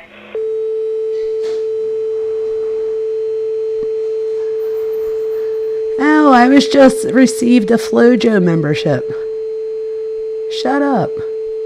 Hey, Flojo. And does anyone else live there? Yeah, my daughter. She's with her dad. She's with her dad. So her kids are with the dad. Yes, this is the secret lives of Mormon wives. You guys, if you have access to Hulu, even if you don't, just having access to YouTube, you can watch most of it. But if you do have Hulu, oh my God. Oh my God. So this case, Ash, I wouldn't necessarily say that it's new as much as have you heard in the news about the Bachelorette that they canceled like 2 days before? They canceled it because her name is Taylor Frankie Paul. I did a live on her, so if anybody wants to go back and watch that after, please do so, where we go through the body camera of she's like trashed, and she throws bar stools at her boyfriend, and the third one she throws, they're like metal bar stools. The third one, the one leg, hits her daughter and gives her like a goose egg. Yes, Taylor Frankie. Oh my gosh. So her kid gets hit with it. It's horrible. So she winds up getting arrested 3 different times. Taylor Frankie Paul does, for DV. This girl is another cast member. Her name is Demi. Her husband is like 17 or 18 years her senior. Okay. And this whole story is like that they have so many rituals and cultures and stuff, and everything they do on the show breaks the rules. Like everything from, they talk about, like, not talk about, but in their intro and you know, their song, or whatever you call it, their intro, they talk about the, you know, trying to fight the patriarchy. Like that's like a big thing. So, but this is the thing. From what I know, and please somebody tell me if you know different, but from what I've been able to research, at 12 years old, if you're a man in the Mormon faith, you get baptized, right? You got baptized and converted for a few years, but it didn't take, shut up, Calissa. So, Calissa, talk to us. No, I'm just kidding. But Calissa, have you ever seen this? The LDS people I've been around do not drink or anything like that. See, that's so interesting. So on this show, they definitely drink. You get baptized at 8 years old. Holy shit. And only the guys are allowed to be in the priesthood. And they get the priesthood at this, at whatever age you get the priesthood or whatever. And then they're supposed to, like, the point, it's like a symbolism that they now, by having the priesthood, they now will have, I guess, like the insight. I don't know if it's from Jesus or who it's from, but they get it is at 12. I thought so. You guys, I have such a good memory, and I was like, I swear it was 12, but I'm going to go with whatever Calissa says. Calissa says the boys get the Melchizedek, I'm saying that wrong, the priesthood at 12, and they pass the sacrament, which is like communion. So that is so interesting, right? So the thing is, they then are able, like I said, to have the insight to make decisions for their family when they get older. My thing is this. A lot of the guys on the show are practicing. Some of the females are practicing, but more of the guys from what I've seen on the show. And a lot of the guys' parents are also like devout on the show. I notice that there's a big thing about fight against the patriarchy they talk about, but all of the guys are stay-at-home dads. So it's just, the whole thing is so confusing. And then they talk about not drinking, and not only do they talk about not drinking, but they go a step further in the series, you guys, and they talk about having soda bars. I was like, wait, what? So just like we, like a lot, not we, I say we as if everybody does this, but just like if you went to like an Italian wedding, there'd be open bar. If you went to an Italian baptism, there'd be open bar. There's just open bar whenever there can be open bar. But that's like open alcohol. At the Mormon one on the show, they have a soda bar, and it was the craziest thing, you guys. They had like all of these different flavor sodas, and then they had like the pumps of the different flavors that like you can mix. It was crazy. Dirty soda. Oh my God, stop. And then at the other girls, they like, I guess they were getting a little bit of like blowback. Like people were like, oh my God, soda bars. So they started to do mocktails. But the thing is, they then pan over and, oh, I'm sure some of them are good. It's just the fact that like, it's like a Real Housewives type show, Neva. And you're expecting like one thing and you get a soda bar and you're like, what's happening here? But, excuse me, in that same episode, one of the guys graduates from something, or it's their birthday, or there's some reason that they have people come over and they're at the mom and dad's house and they go in the mom and dad's hot tub. There's like 12 of them in the hot tub, maybe 10. And I'm like, what are they doing? I'm waiting for them to swing because they talk about that. Like, I'll get into that in a second. You guys, it just gets more and more interesting. You have no idea. And they're passing around a flask. And some of the people are like so offended.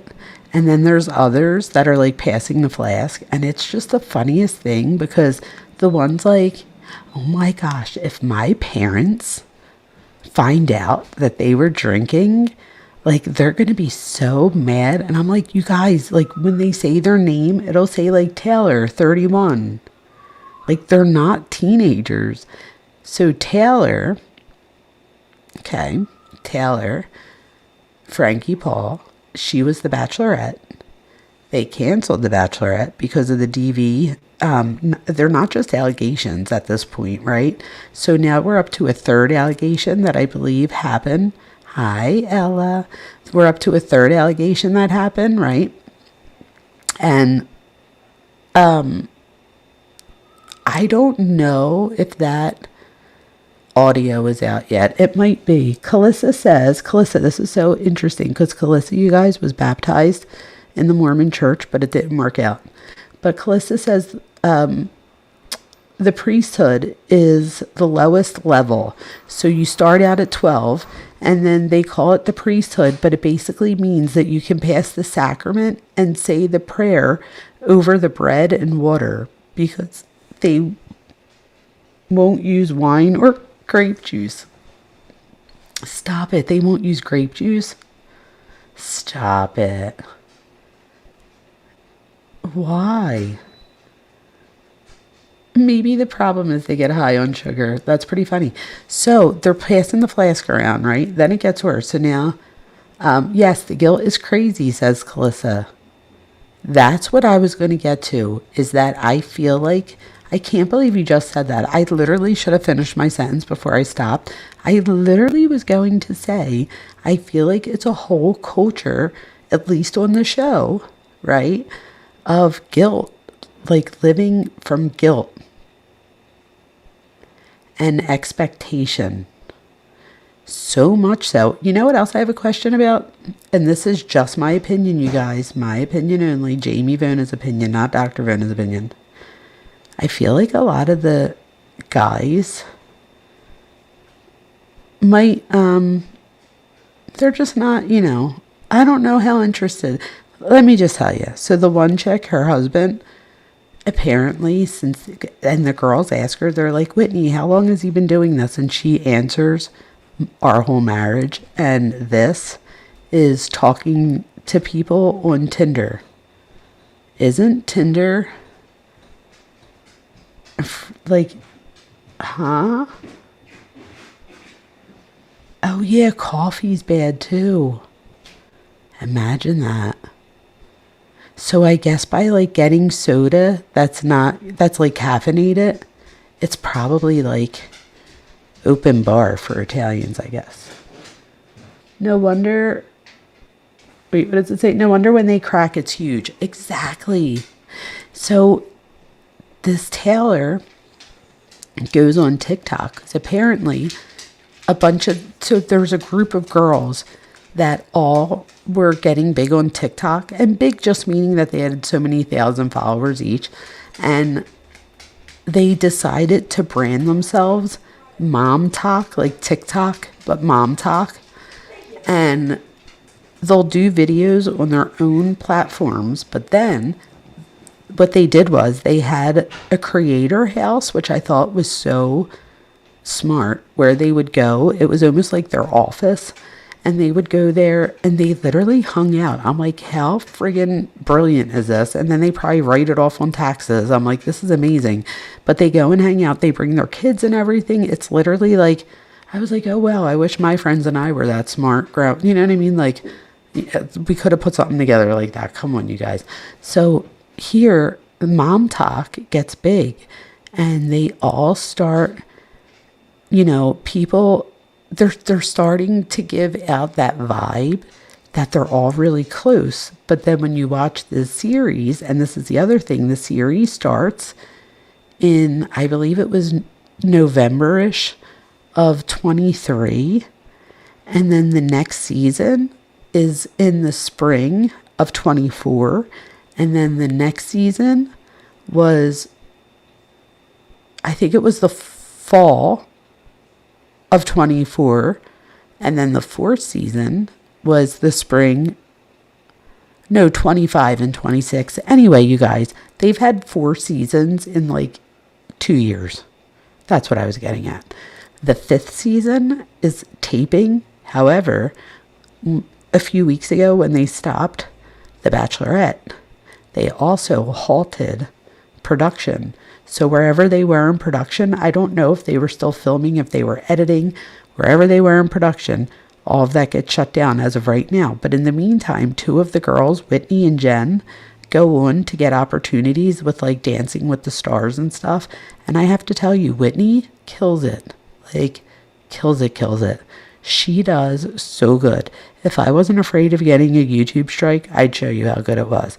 Like, you could YouTube it, and they'll show you all of their dances, Jen and Whitney's, if you just put in their name and Dancing with the Stars. Even if you just put in Whitney, I don't even know her last name, but they'll show you like all of their dances. She kills it. She makes it all the way to like the finals.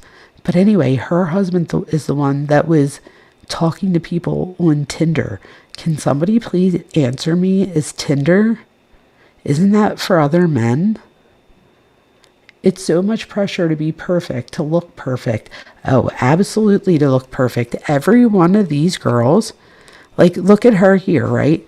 He's like 17 years her senior, but all of the girls, not just her. Oh my gosh.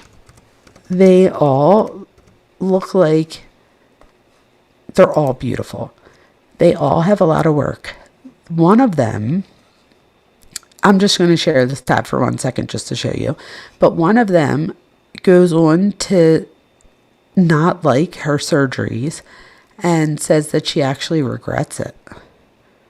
So I thought that was interesting. But they are all like picture perfect if you look at them. But this is the one this is her.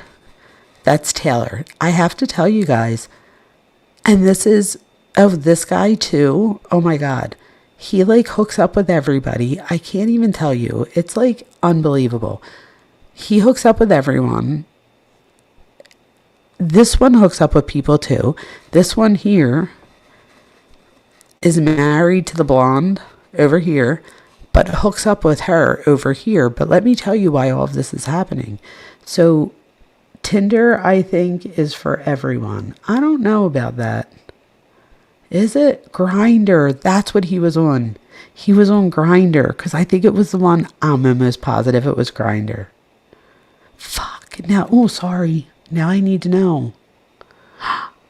Oh, now I'm going to have to rewatch the whole series to find out. You're lost, Cuff You? Don't be lost, Cuff You. So, Cuff You, I'm going to get you caught up real quick. So, remember how I did the thing on Taylor? So, it's her and a few moms. They are all on their own getting TikTok famous. But they find each other and they all start doing TikToks with each other and they blow up. So much so that they create a business called Mom Talk, like TikTok, but Mom Talk.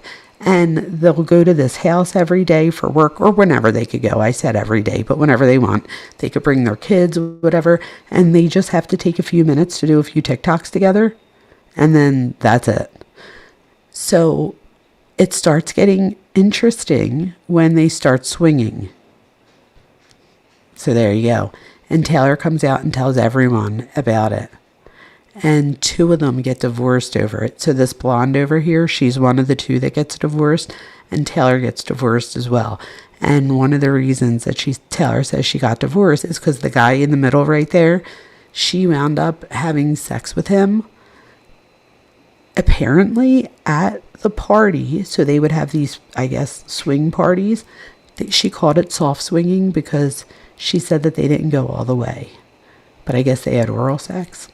I don't know how it works. I've never soft swung, but I'd be way too I don't know. I don't know. Anyway, you're scared of plastic surgery. A lot of these girls aren't. So here she has sex with him and they go off on their own. And apparently there's rules, and that was breaking a rule that you can't go off with someone else and have sex with them.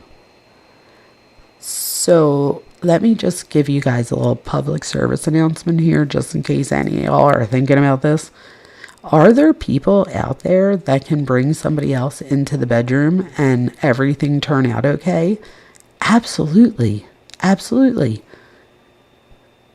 However, when you look at the vast majority of the statistics, for most people, something like this is enough to bridge a wedge between your relationship that can almost be impossible to come back from. So again, are there some people that'll come back from that? Sure. Are there some people that can, that's just how they want to live? Sure.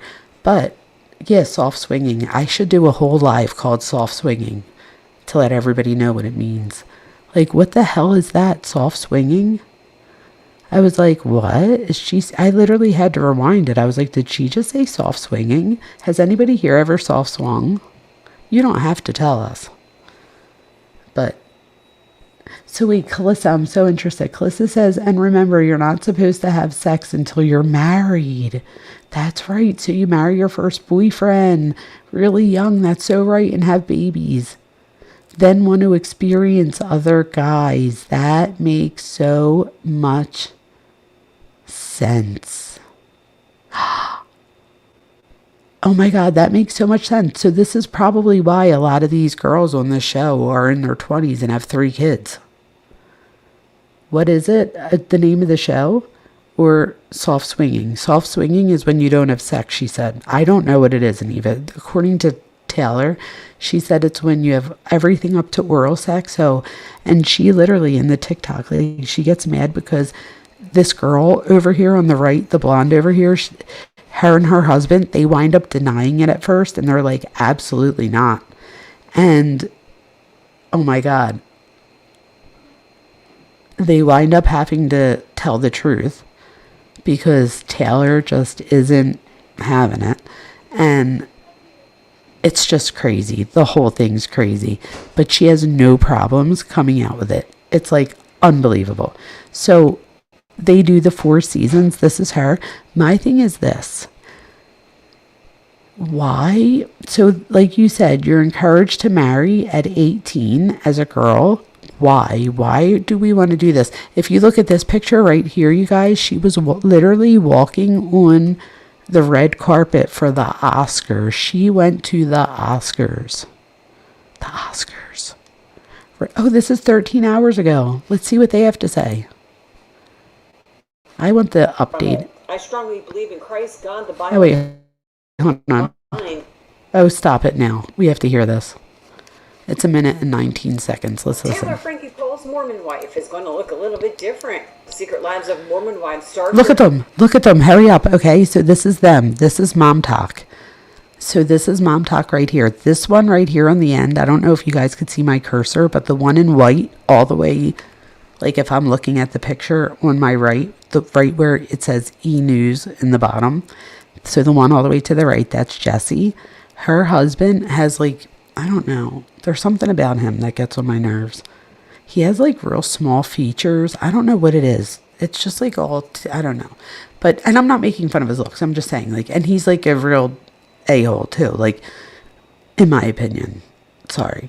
But, and then going in, that's Whitney, the second one in. And she's the one that like goes and kills it on Dancing with the Stars. And then the next one is Jen, the one that's pregnant. She also goes to Dancing with the Stars and makes it 8 weeks in. She does Dancing with the Stars. I think it was like 3 or 4 weeks, not even after giving birth. It might have been sooner than that. I was like, wait, what? Yes, Birdie, they're fucking pregnant. Yes. So then Taylor is next to Jen. Then the next one, I can't remember the rest of the... Oh, wait, that's Demi all the way on the right. You guys, 2 of them look so much alike to me that I mixed them up, and I'll tell you who they are in a second. But yeah, so the one next to Taylor is pregnant. I forget her name. The one next to her is also pregnant. I love her. I just forget her name. The next one is the Jessie girl that doesn't like her plastic surgery. I mixed her up with the one on the white. The one on the white, all the way on the end, I actually think it's funny that she's the only one in white. She's the one that we were just listening to the 911 call that I'll go back to in 1 second. Over here, Taylor's not pregnant, but she had just given birth. And Whitney also gave birth recently. Like, it's crazy. And then past them, the last 2, the blonde, that's the one that had sex with Taylor and her husband. And Taylor had sex with... So Taylor has sex with the blonde on the left side, the second one in. Taylor has sex with her husband. And they're still, like, chill. I don't get that. And then next to her, Lila maybe, she's a model.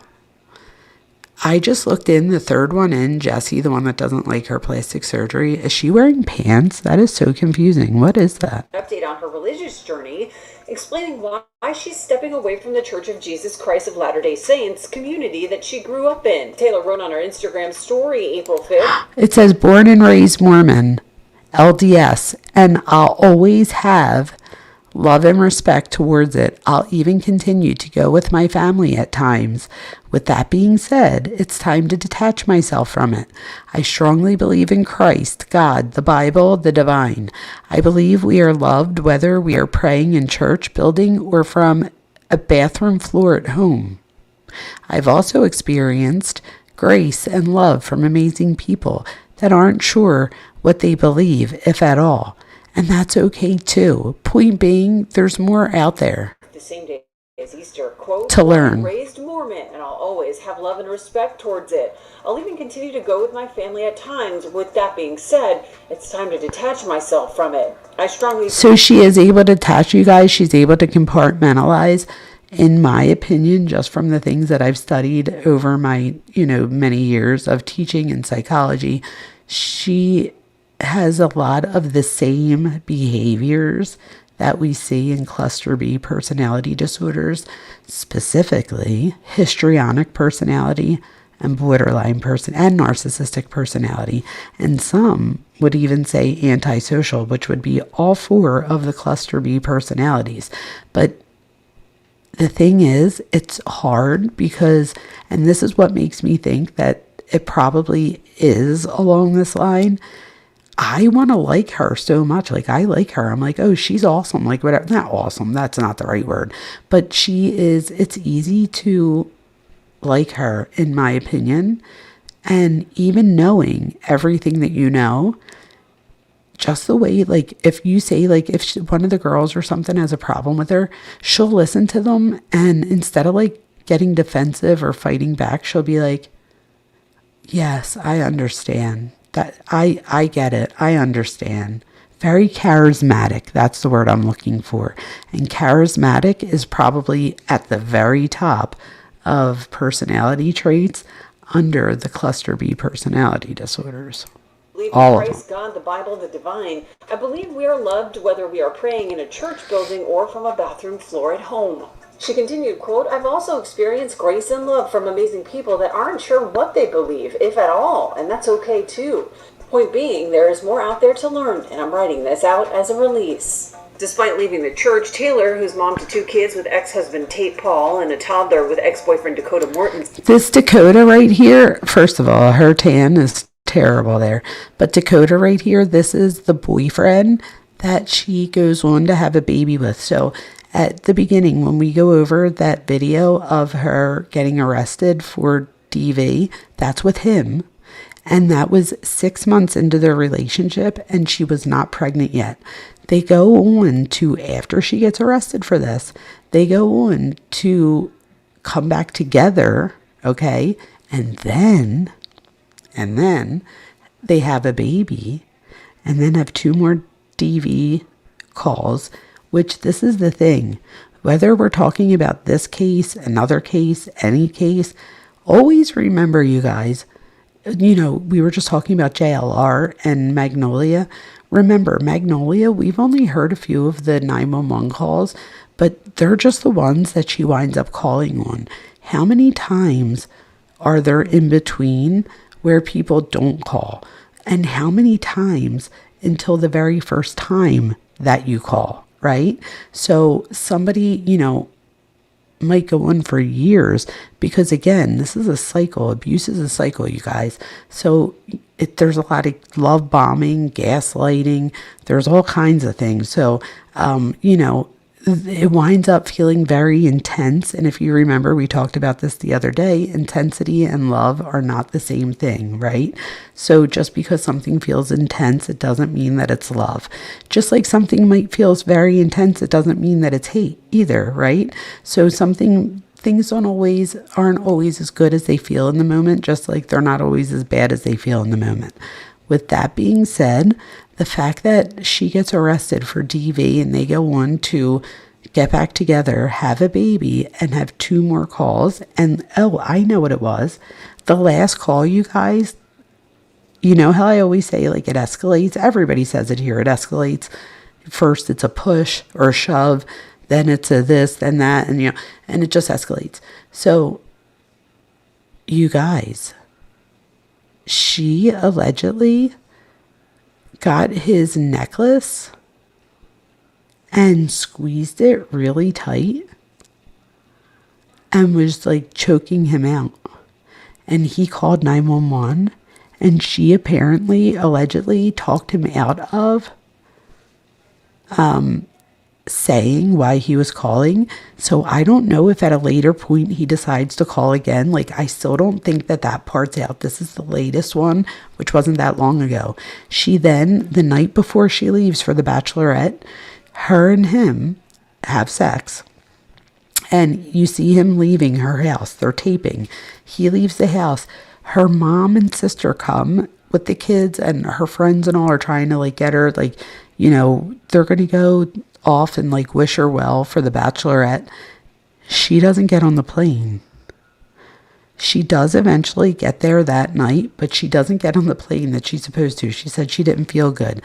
In my opinion, I think Dakota, this guy, I think he, in my opinion, he did apparently or allegedly kept saying to her, make sure you save me a rose. So I feel like she has a fear of abandonment, and I believe it's coming or stemming from the abandonment that she feels from her dad when she was younger, and she never got to reconcile with him. And I think that, you know, that left a great void in her life, and her first husband filled that void for a little bit, and then he didn't anymore. And then they start soft swinging, and she literally tells you in her confessionals or whatever you want to call them, she literally tells you, like, she said that the girls hooked up with each other, and then the girls all hooked up with the husbands, but the husbands didn't hook up with the husbands. Does that make sense? So the girls hooked up with each other, and they hooked up with like everybody's husbands, but the husbands never hooked up with each other. Calissa says, and Taylor's mom is pretty mean and judgmental towards her. So Calissa, I'm so glad you said that. So you're so right. So her mom, and I don't know this to be true, but a lot of times when you have a borderline personality disorder, and I'm not saying that she has this, I'm not diagnosing anything on the TV. This is all just going from behavioral patterns and analysis. But when you look at somebody who might have the characteristics or borderline personality, one of the things that develops that, or that, other than genetics, is a narcissistic parent. When you have a narcissistic parent, that narcissistic parent has, and I don't know that her mom's narcissistic, but I'm putting out there behaviors because I think as human beings, we come to see that behavioral patterns are often predictable. So, when they say patterns of behavior, people have patterns of behavior. If you had to put your money on a behavior, put it on the one, the best predictor of future behavior is past relevant behavior. Let me say that again. The best predictor of future behavior is past relevant behavior.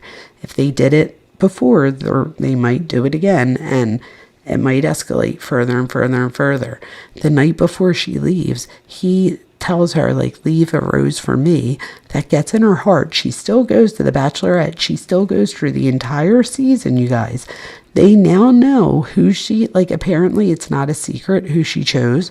I can't remember his name, and I wouldn't want to, not that I'm ruining it because they pulled it. I do have a feeling, though, it will air. Mark my words. Especially now because there's so many people talking about it. I never heard of it until I found out that they pulled the Bachelorette.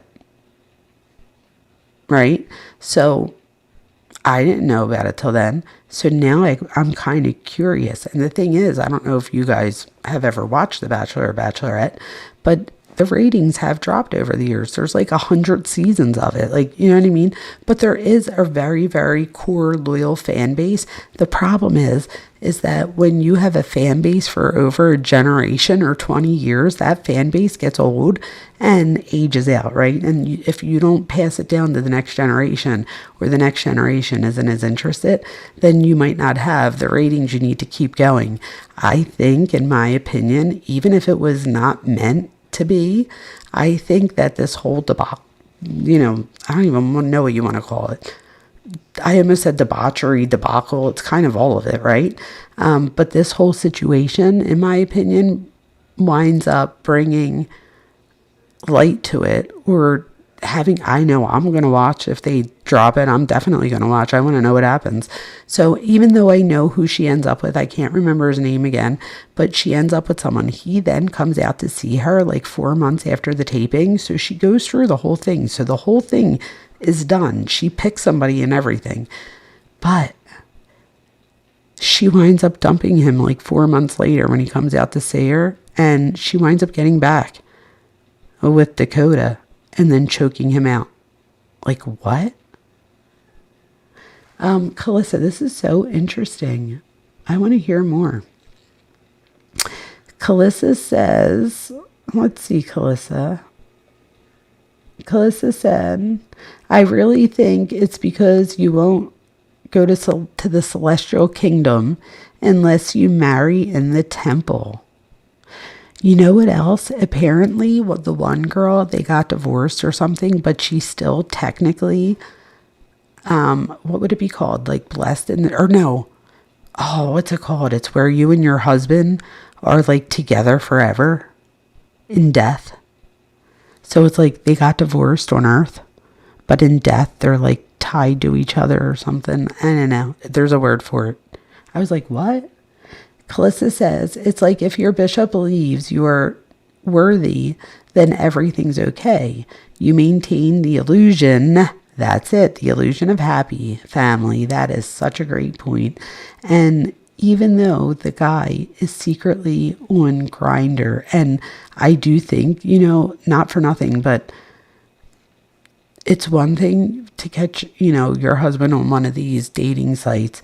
It's another thing to catch him on a dating site, a same-sex dating site, right? Because now, is he gay and he's just he lives, as if he's not, because he's afraid that he won't get to the celestial kingdom or that his family won't accept him.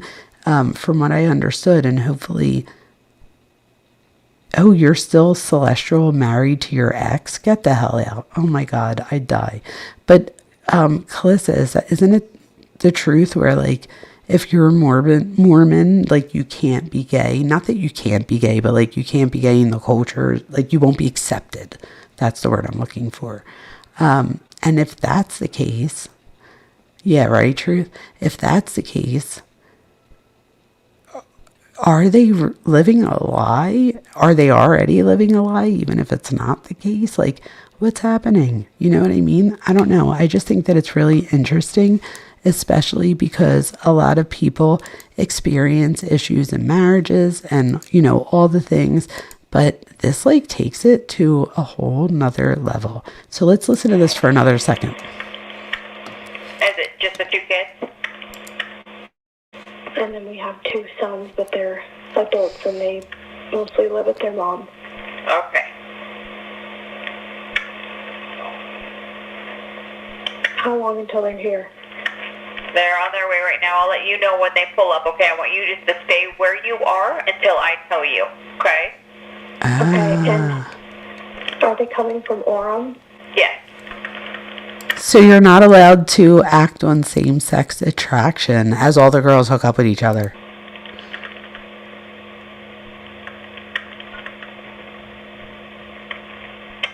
What's your date of birth? Whoever did this edit needs to do the ones for the JLR case, because that beep is like ear piercing. Okay. What's the spirit of ball? I hope I don't get struck down for not knowing. You have to stay on the phone. Are you hearing that doorbell go off anymore? Oh my gosh, in the LDS it's called same-sex attraction. Stop. It's not sexual orientation. No, but the truck's still there. You can see it? Yes. Can you tell me what type of model it is? If I can get upstairs. I don't want you to do that. I want you to stay safe. Oh, Satan. Huh? That's so funny. I'm like, what's ball? Is that something? I don't know. It was Satan is what you were trying to say. I know who Satan is. So there you go. So I'm not that bad. That was funny. I didn't know that was Satan. I do apologize. Hopefully Satan doesn't come get me. See, you guys, Catholics are not always the best. Just at, like, knowing all the things. It's from the Bible, Jezebel. Led spirit of Baal. You listen, look at you guys, so smart. You could teach me all about it. But could you tell if it was newer or old? No, I'm going to go upstairs. I see him in his car, so I'm going to go upstairs. So she's telling the 911 operator that she sees him in his car. I was like, wait, what? Like, he's sitting in his car, but he's robbing your house or trying to get in? Like, that was just confusing. Wait, so he's not out by the door anymore? No. Is it an older truck? What color? I've got white, right? I'm going upstairs to my daughter's room. Hold on. Okay, and I only want you to do that if you feel safe to do that, okay? Okay. You know what I noticed, Harlot's talking about the hypocrisy amongst, like, some of the religious, the ideology or the practices, and I found that to be true. You know what else I found to be true? And this is just my opinion, you guys. I feel like, remember when I said, I just made a connection. When I just read that, I literally, my brain made a connection. I have to say it out loud or I'll forget it. But remember earlier when I said that a lot of the guys were religious and their, like, parents were religious and, like, more so than the females? Well, I just thought about it. Could that be because of the patriarchy or, like, the hierarchies within the religion?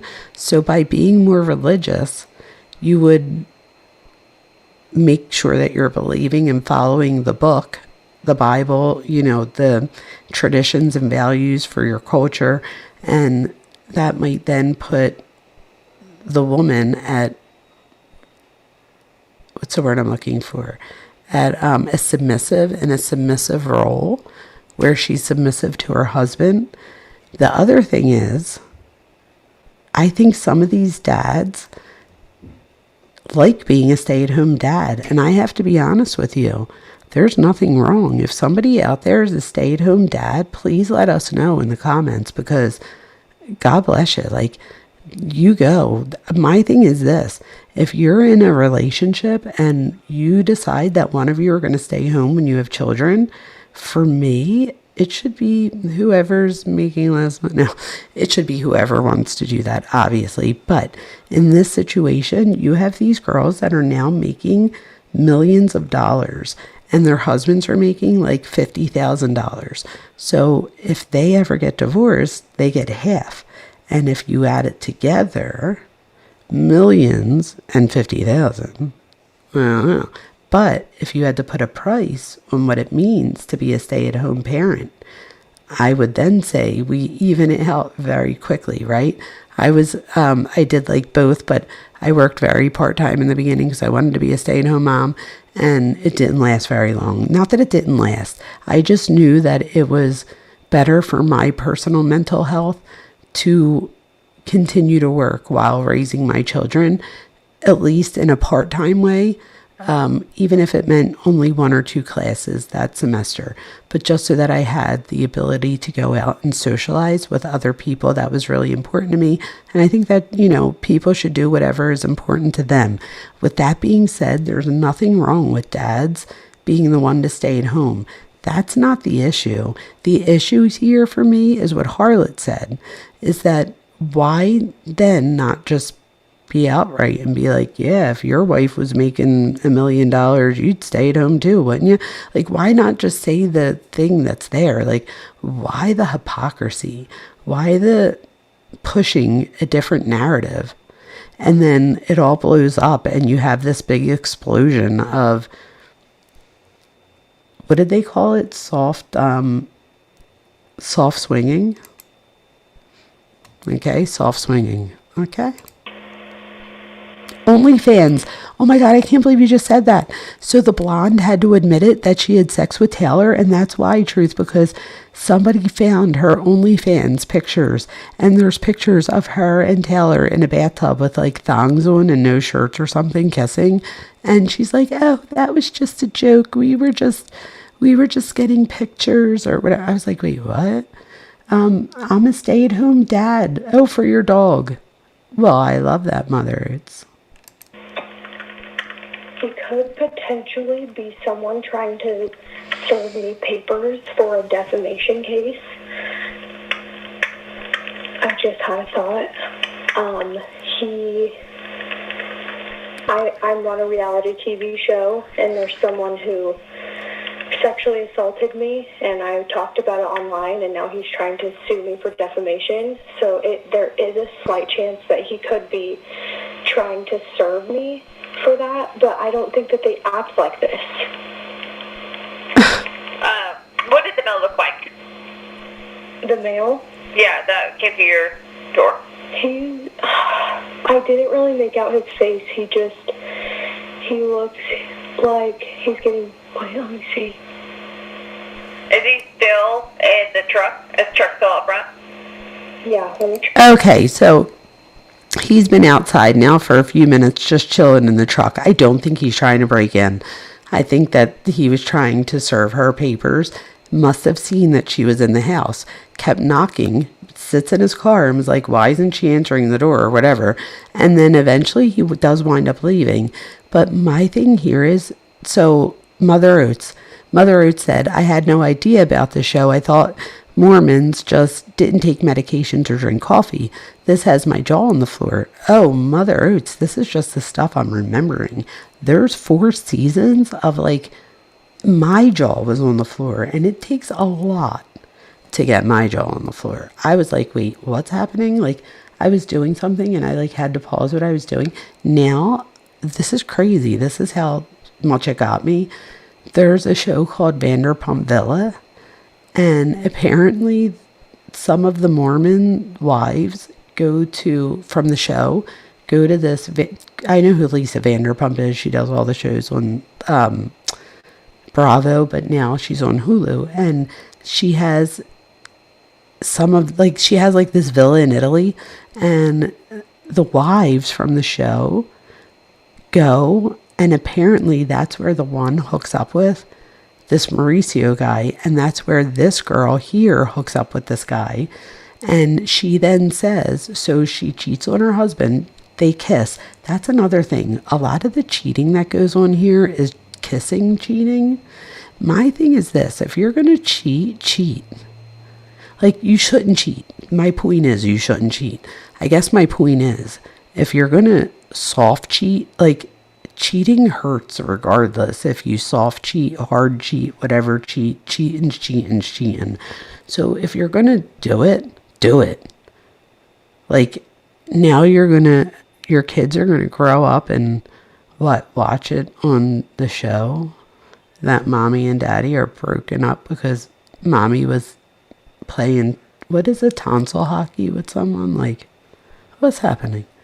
Harlot, that's what is so frustrating for me, because when I realized it was all about maintaining the illusion of perfection versus actually living a good, healthy life with love. That is so true. Night Skyfire says, different groups use different words that are more official in other groups. Like bishop is completely different thing in Catholicism and the Church of Jesus Christ of Latter-day Saints. Oh, thank you for telling us that. Let's see. Then we have, these men do not like being stay at home, in my opinion, says Calissa, because men are supposed to be the breadwinners and they are shamed in the church when their wives are the successful ones. Now that's interesting. And then Calissa goes on to say, I mean, I'm sure there are benefits for men to be staying home, but there is a huge pressure on men to be successful ones and their wives to be stay at home. It's actually very embarrassing for the man. So that's interesting that you say that, Calissa, because that's why I was saying, in my opinion, I'm wondering now if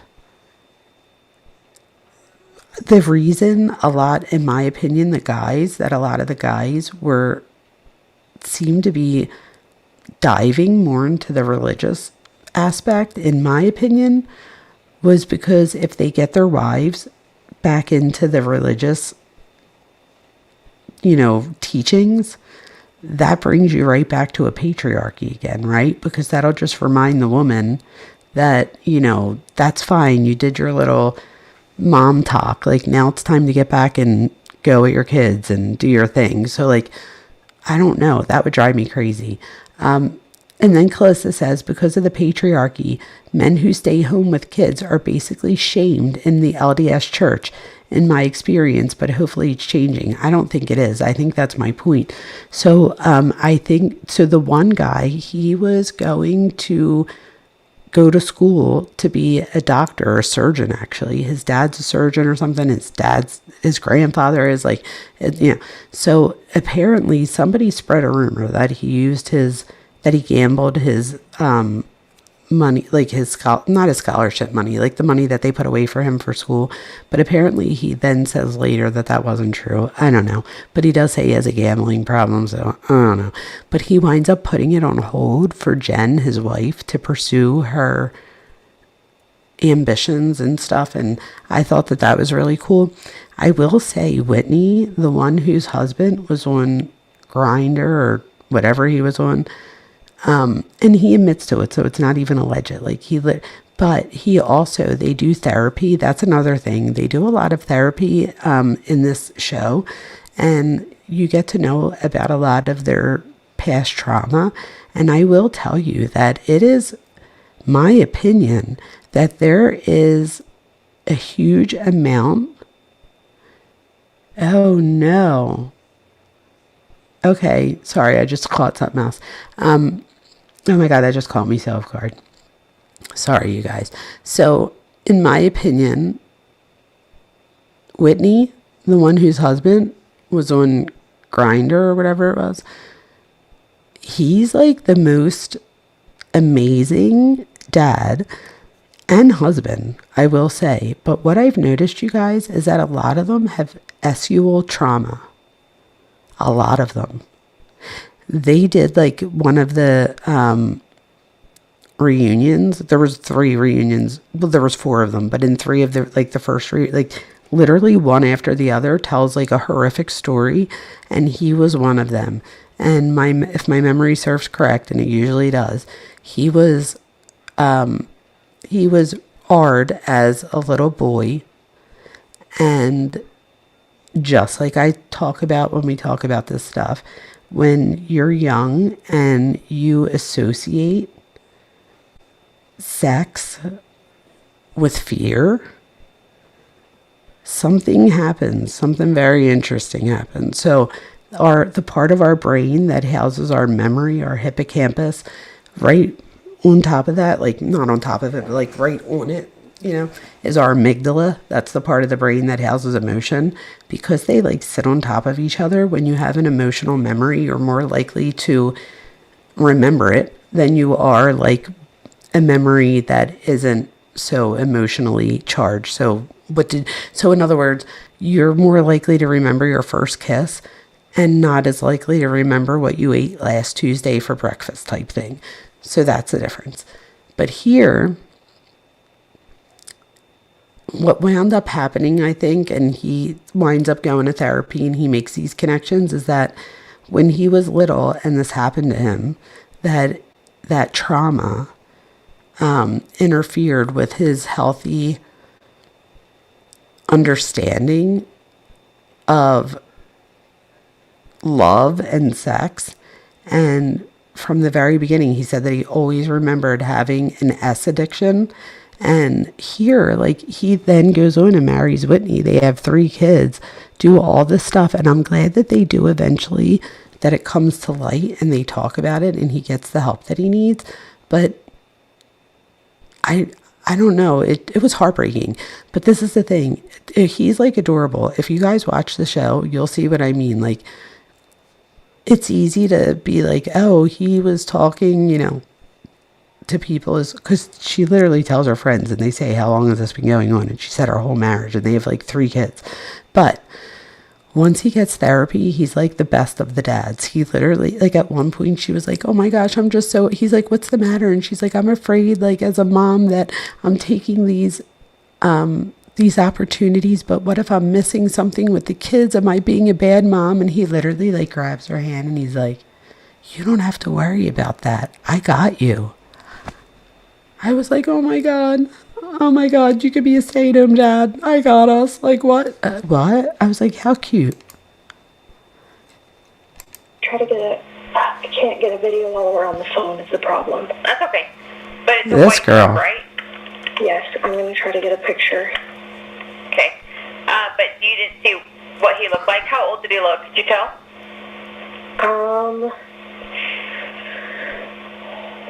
Probably in his 60s. He's driving away. Hold on, let me try to get his plates. Can I call you? Frank? No, I want to keep you on the phone just because I want to know what's going on, okay? So she wants to go to her room. She winds up going up to her daughter's room, but she wants to go to her room so that she could get a better look. And she wants to take a picture or a video. But the 911 operator tells her, no, I'd rather have you on the phone. So Calissa says, you know that when you're 12, you must meet with the bishop alone and he asks you personal sexual questions. It's so shameful and toxic, in my opinion. This is the thing. At 12 years old, there are a lot of 12-year-olds who still don't know all the ins and outs like they should. So to then ask them questions that might not be emotionally developmentally rather appropriate, that could really do harm, right? I didn't get the plates. That's okay. Is he leaving? Yes. Damn it. What direction is he going? Let me go see if I can see out the back. I just want to know which one. Calissa, the fact that your friend at 14 had an essay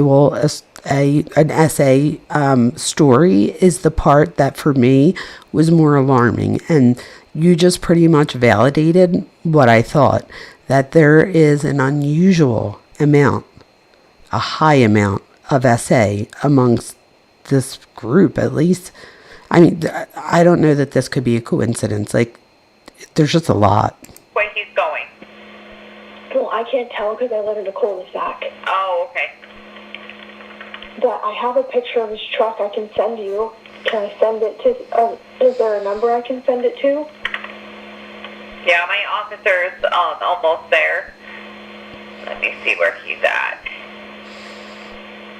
Yeah, he should be there soon. But you can't tell what direction the truck went from the cul-de-sac, right?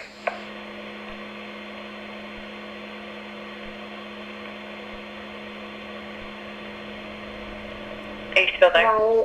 Yeah, sorry, my husband's ex-wife just texted me because they're... Okay, so she's on the phone with 911 because she's afraid, and she's not paying attention because her husband's ex-wife is texting her.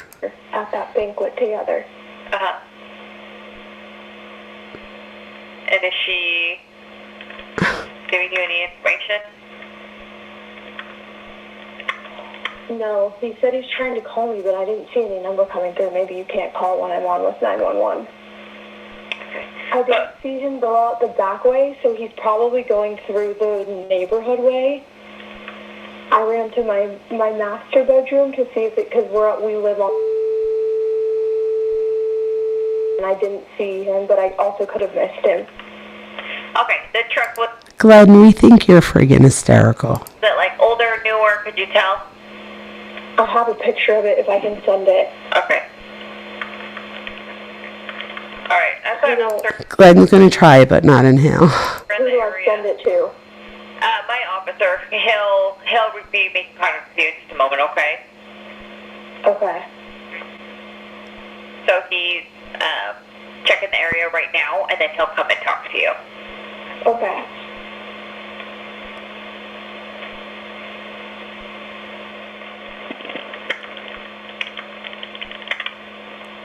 %, I think, Wendy, right?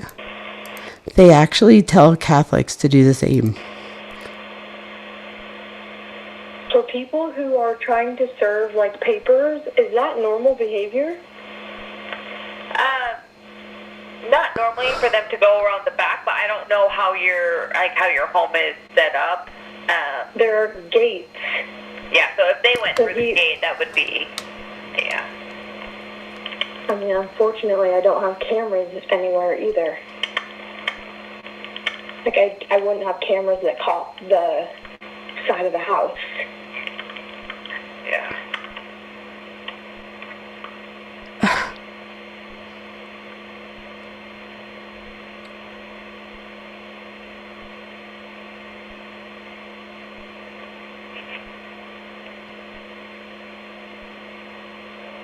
So I don't know what's happening here.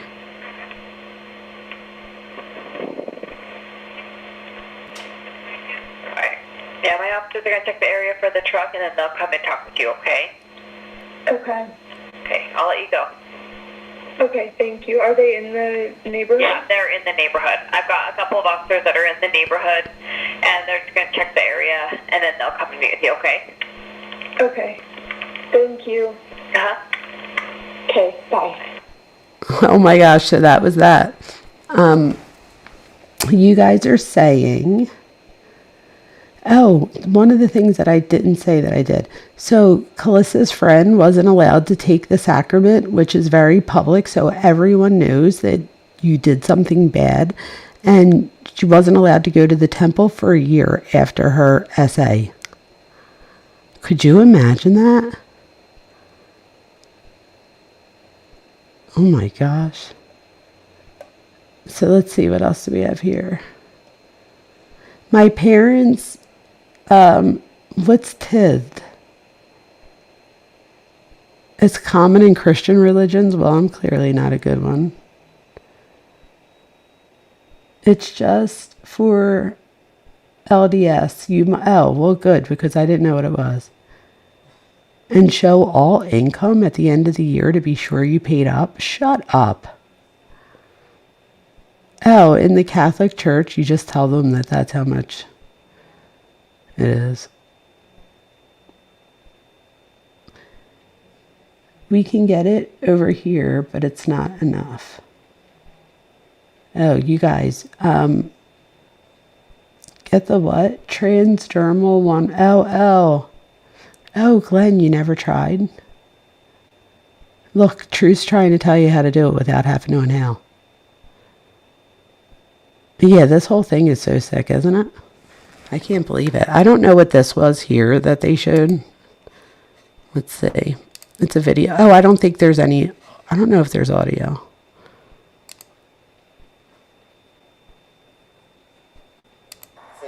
Oh, there is. All right, hold on.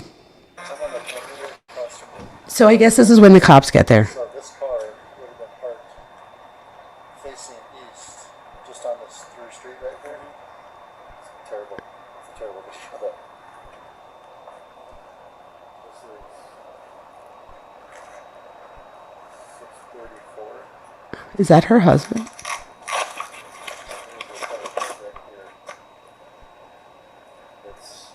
So he's facing east. Oh no, that's not her husband. That's definitely, it looks like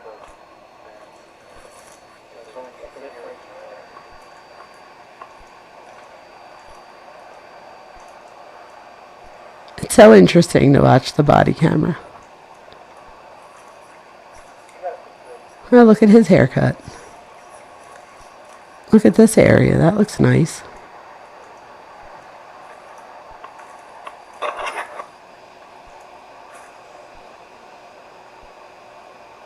That is a nice house.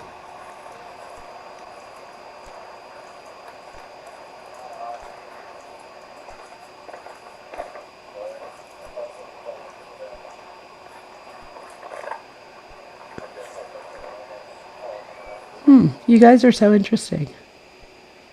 Pronounced tithing. Pronounced tithing. You must donate 10% of everything you make.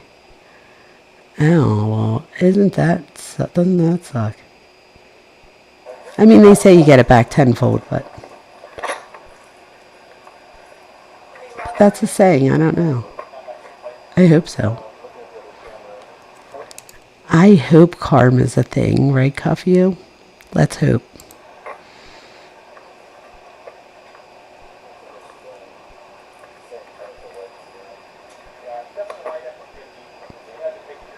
Cuffy, you remember what I'm talking about, right? I didn't mean like you. I meant like, you know what I'm talking about.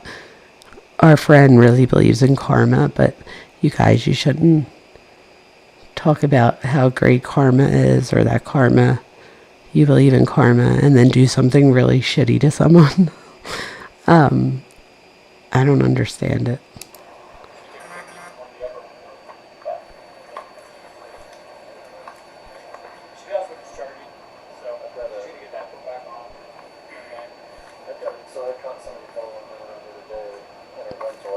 Cuff, you understood.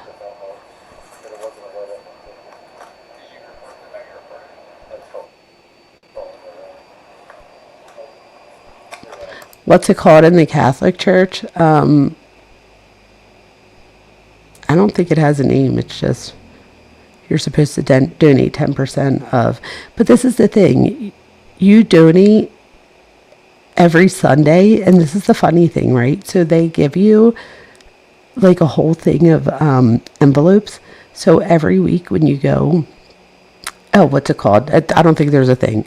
So tithing. I don't think there's a thing in Catholicism. Like, I don't know if there's a word for it. If it is, I'm just, again, not the best at this. But they give you like donation envelopes. So every week you would go in and you would put your donation in the envelope. And then they come down like during the mass and they have like these baskets and people come and they like bring the baskets to each row and you put your thing in there. And then that's how they know if you did it or not. But people used to be like, I didn't have my envelope, so I just threw my money in the thing, because you could just throw money in the basket too. They made a ton of money. But my point is that because there wasn't a thing where you had to like show everything right there, like stuff like that, because there wasn't something like that, and it was more like the honor system, it led a lot of people to lie. You know what I mean? The envelope. Oh, the offering. That's what it's called. Oh my God, that was so bad, Cuffy. Jesus, I'm so sorry. Please don't kill me for that. It's definitely called the offering. Wow. Is she okay? The offering plate. Whoops. No, there's a light shining in my camera, so over here, across the street doesn't look very good. Alright. Thank you. Oh, that's her. She doesn't even come outside. I would have been like, are you hungry? You want a chicken cutlet? Can I get you some water? She didn't even offer him a chicken cutlet. What's wrong with people? They used envelopes so you could write it off on your taxes. That's right. Well, at least Mother Oats, they made it sound like you keep track so you could show it on your taxes, but it was more so that they could keep track and see who was donating, in my opinion. All right, so I think this is the neighbor. Oh. Oh, well, that's good to know. Her husband does call the neighbor and asks them to go check. Oh, okay. Yeah, someone was banging on the door in the back windows.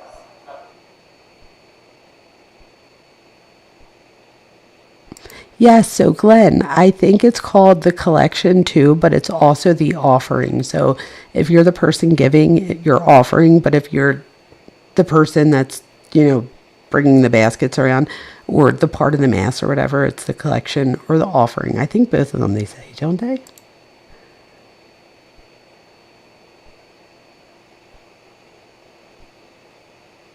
Oh.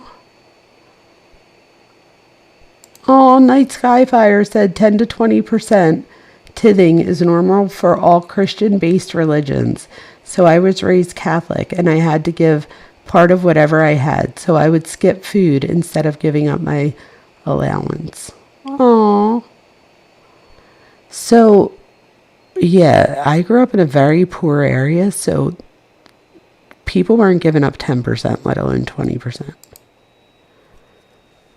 I'm sure if, you had it. And people, we donate it in other ways too.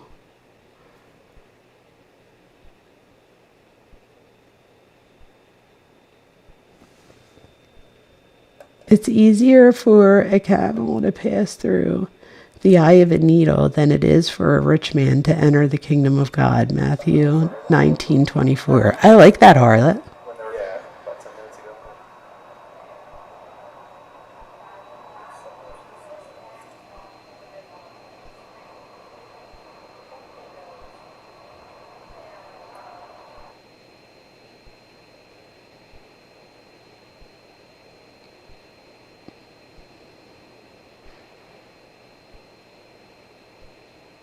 You would stop it. Wait, hold on. So I used to take the envelope and write on it. Then fake put my money in it when I was a kid. Oh my God, my lip just cracked. Ow. I was so bad. And then would stop at the 7-Eleven for candy on the way home. I'm dead. Oh my God, stop. And Truth had... Wait, was that like a Girl Scout patch? Let's see. Oh my God, you guys.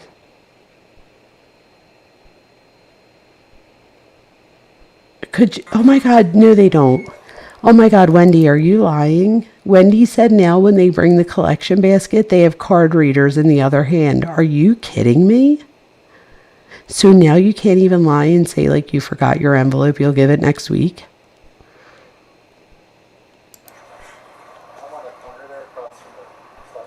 Okay, so this car would have been parked facing east, just on this through street right there. Terrible. So that is the neighbor. This is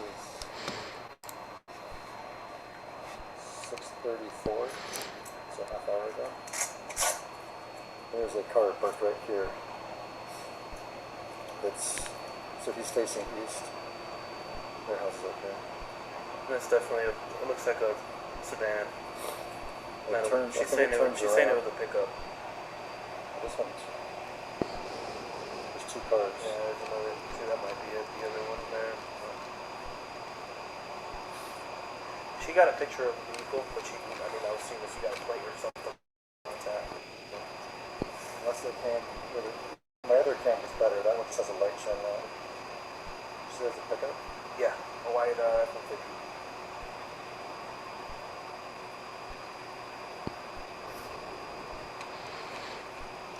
Kind of odd behavior. I caught somebody following the other day. My dad parked out in front of my house, followed them around the other days in a red house in California. Islam demands a 10% tithe. Wait, how do you say it again? Tithe. Oh no, how did you say it? Yeah, that's why I've never been here, I suppose. Tithe?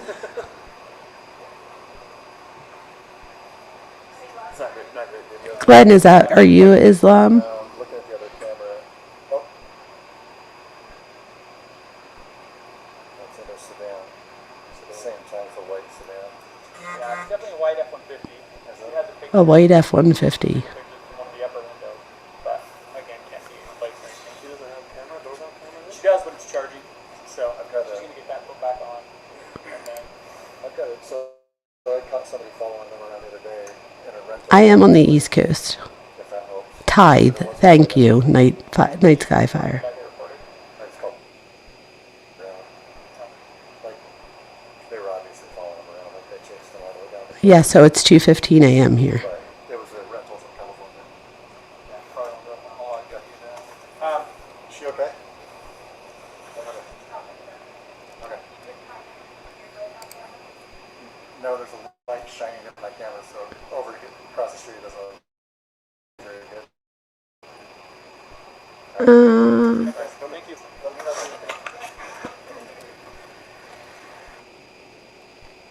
Okay, well that was interesting. Okay, so let's see. Let me get back to where I was. Oh, that's interesting where we stopped that video on.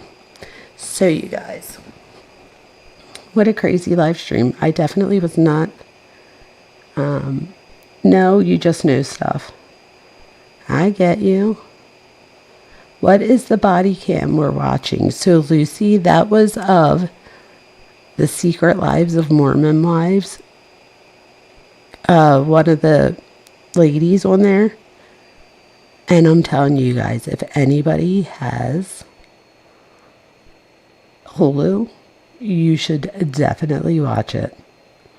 I've always worked nights, so I love your channel timing. Oh, thank you, Calissa. Oh, you guys, look at my face. Look how much better it looks already. Look, you could still see the thing there. You could see this one here, but it's starting to go away. And my lip is the only one that keeps cracking. But doesn't it look good since the last time I was on? Oh. Right, truth. Why somebody would follow a religion where the prophet married a 9-year-old. Ew, the Warren Jeffs. Oh. Do you know I had a student that was trying to talk about how, like, some religions, that they would marry, like, 10-year-olds, 12-year-olds, and I was like, wait, what are you trying to get at? Like, I was so confused. It was like a whole thing. But then I realized at the end, the good news is, I realized that he was just articulating his point bad. But I think what he was trying to say was that because life expectancy was so much younger, that, you know, thousands of years ago, when you dated somebody that was 12, that in today's day and age, that might be like 30. And I was like, well, you should have just friggin' said it that way, because you just tried to argue that it's okay to date 12-year-olds. He's like, that is not what I was saying. I was like, well, that's what I heard, and that's what everybody else heard. It was pretty funny. We made it a joke at the end, but... And then, you guys, you want to hear one last story time before we go? So one of my students was real upset, and I'm like, what's happening? Like, mad upset. He just went to the bathroom, like, left the room, came back in, and was, like, really upset. So he was so upset that he was like, Dr. Vona, can I talk to you in the hallway? And students don't, like, do that. You know, they might say like, or they won't even say nothing. They'll just come up to you after class and talk to you. He was clearly like not happy. So I was like, of course. So we went out in the hallway. I'm like, what's going on? You guys, he went to the bathroom and there was a guy in the bathroom playing with himself, like full blown playing with himself. He's like, he was towards the end of it. I was like, oh my God, stop it. So I'm like, so then I was just like, okay. I was like, I know that that's inappropriate, but like, he was so offended. He wound up taking a video, you guys, of this kid, like not doing that. He said something to the kid, was like, what the fuck are you doing? Get the fuck out of there. And like starts it. I was like, oh my God, what's happening here? I realized that he did a few tours in Iraq and we talked about it later. And I think it was the kid's complacency that got to him, because I don't think it was him pleasuring himself. I think it was the complacency that here I am like doing all this stuff and, you know, being hyper vigilant and fighting for my country, and you're in the bathroom just playing with yourself. Like, he was just so pissed by this. So finally it all ended by me agreeing that he should go home and smoke a joint and chill out. And he was fine. We talked about it afterwards. But can you believe that that happened? Imagine that. Imagine teaching and your student calls you out into the hallway to tell you that, oh, so anyway, he tapes the guy. So he gets the guy to come out of the bathroom. Then he puts on his camera and he's like literally taping the kid. And he's like, you admit to me right now what you were just doing. I was like, oh my God, what's happening? I was like, this isn't like a military. He was like literally like, so I was like, oh my God, what's happening? So he got the kid to say an apology. He got the kid's first and last name. I was like, what is happening? So we did talk about it. And I'm like, look, I know that you're offended by this. I get it. However, I just don't know that it's worth ruining this kid's life over. Do you know what I mean? So what do you guys think? Put a 1 if you would have been that upset like he was, or a 2 if you would have been like, ew, but you would have just went on with your day and it wouldn't have been that big of a deal. So 1 if it would have been a big deal, 2 if it wouldn't have been a big deal. Isn't that considered CP? Well, I work at a university. So no, they're adults. And another thing, if you're talking about like child pay or whatever, we don't call it that anymore. We call it CSAM, child sexual assault materials, because if you think about it, with any type of porn, right? Most porn, they're consenting. So here the person can consent. Where was he? So he was in the stall, harlot, playing on his thing. I was like, maybe he like has strict parents or something. So you guys all agreed with me that it wasn't that big of a deal, because it's been bothering me all day. Okay, you guys agree. I was so confused. I'm like, cuz, go home and smoke a joint. Like, I don't think this is, because he was like, what do I do? I was like, I don't know. I was like, don't put it on social media. Like, I don't know what you're getting at here. I'm like, and don't like go to the dean. Like, don't ruin this kid's life. I'm like, trust me when I tell you, this kid's face, he looked horrified. And he listened to the student. He like said his first and last name, apologized, all the things, admitted to what he did. I was like, the fact that you got him to do all that, I was like, I promise you, he's probably mortified. If anything, I have to be honest. When I saw the picture, I was like, oh, that student looks familiar. But then I thought to myself, if I see this kid, I almost was thinking like, do I stop him? Because what if this kid like has, I don't know, a situation at home. What if like he would get disowned or something? Like, I don't know. You just don't know somebody's situation or what they might do as a result of an extra stressor. So, okay, not a big deal, but conversation due for sure with both parties as to appropriate behavior. The other thing is, Ella, this other student wasn't necessarily in my class. So that's the other thing. So he looked familiar to me, but I don't know. You said I have 2 boys. I know all the signs and tricks. LOL, no big deal. That's what I thought. I was like, he could be like a 19-year-old kid. You know what I mean? You think very rationally, Dr. V. I really do, Glenn. I will say it is my best and worst quality is that I play devil's advocate. I've told this story before. My husband, like, that gets on his nerves. But it's also good, but it also gets on his nerves, and I get it. Like, sometimes he's like, when somebody cuts me off, because I'll be like, Rye, relax. I'll be like, do you think that guy really went out today and was like, how can I piss Ryan Vona off? Like, no. You don't know. Maybe they didn't see you. And he's like, sometimes I just want you to be like, you're right. They do suck. And so then the one day, I've told this story before, somebody cut us off and I was like, oh, I'm going to like play this up. So I was like, I freaked out, you guys, but the windows were rolled up. So obviously nobody could hear me. And I was clearly being dramatic, but I was like, oh, I fucking kill you. Da, da, da, you cut my husband. And he literally looked at me and went, oh yeah, no. Like, in other words, go back to what you did before. Like, that just doesn't even seem normal for you to even act like that. It's just not who you are. I get it.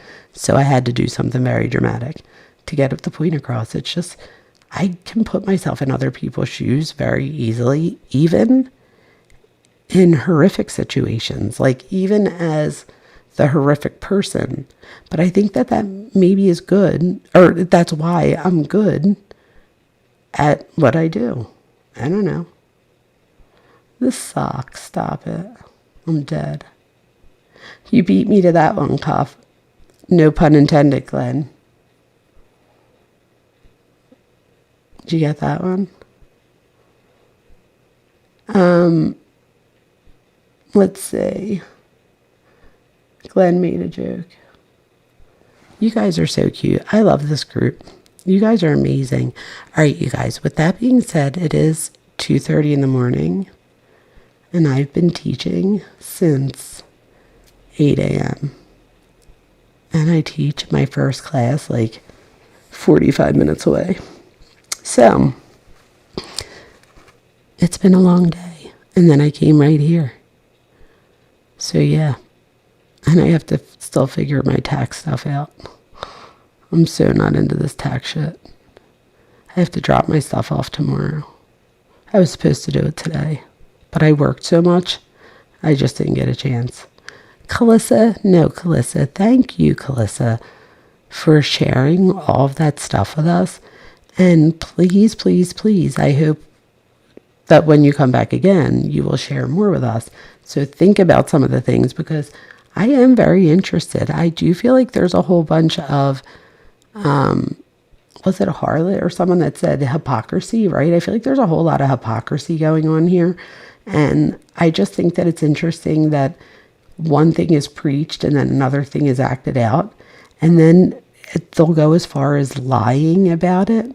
So now it's not only did you have a soft swing, but now you're lying about having a soft swing and talking about how I don't know, you guys. The whole thing is just crazy. But again, it's The Secret Lives of Mormon Wives, and it's on Hulu. I literally am going to watch it a second time. It was good. It really is. Oh, thank you to my mods. I don't want to forget to say that. You guys really are amazing, especially Truth, Cuff You, and Harlot. You're always here. I do appreciate you. Oh, look, a Squirrel's here a lot too, but you three you've rocked it tonight. Thank you so much. I appreciate you. I'm very sorry that I didn't make a great pick early on, but it's okay. We figured it out. And I thank you too, especially Truth and Cuff You, for listening to my rants and keeping me on the straight and narrow. And all of you in Discord too that have been helping me, because I let everyone know what was happening. Mormons refer to it as bashing the bishop.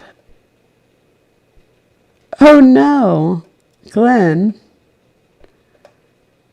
Oh, Glenn, are you on Discord? You should be. All of you should be. Cuff You put the Discord link in there. So please, please, please go to Discord. You guys will love it. You don't have to be a member. There's nothing you have to pay. It's literally just where everybody goes so we can all chat in between my live streams, because I can't be on here 24 hours a day. If I made money on here 24, I would literally sit here for 24 hours a day. But I need to get my bills paid, so I need to go to work. All right, you guys. And in between here, this is how much of a workaholic I am. In between working and logging in for the live stream, I filled out a job application. I do that all the time, and they take so long when you reach the doctorate level. Oh my God, there's so much involved. But I did that before I came to, so let's say a prayer for me that I get something, because I want something new. I deserve more. So everybody pray for me if you do pray. I stay public for clear reasons. Oh, I love you, Glenn. And let me tell you something, Glenn. I stayed clear from it too, but Cuff You talked me back into it. And this was literally so long ago, Glenn, that I don't even remember how long ago it was. So that's how long ago it was. And we tried a Discord for the channel a few times, and I literally personally deleted them. Like or had the person delete them. I was like, this ain't happening. Cuff You just has it going on. So if you ever change your mind, Glenn, please come over to our Discord, because I think we could give you a different experience than maybe you've had before. And we won't tell anybody that you're there unless you get on my nerves. You know what I mean? And then I might. I'm just kidding. All right. I love you guys. Thank you so much for coming. Please join me again. I don't know when that'll be, if that'll be tomorrow night or Wednesday night. But if it's not tomorrow night, it'll definitely be Wednesday night. So I look forward to seeing you. I hope you all join me back here again. And I love you all. Thank you so much for being here. I do appreciate you. And thank you, mods. Thank you, Harlot. Thank you, Truth.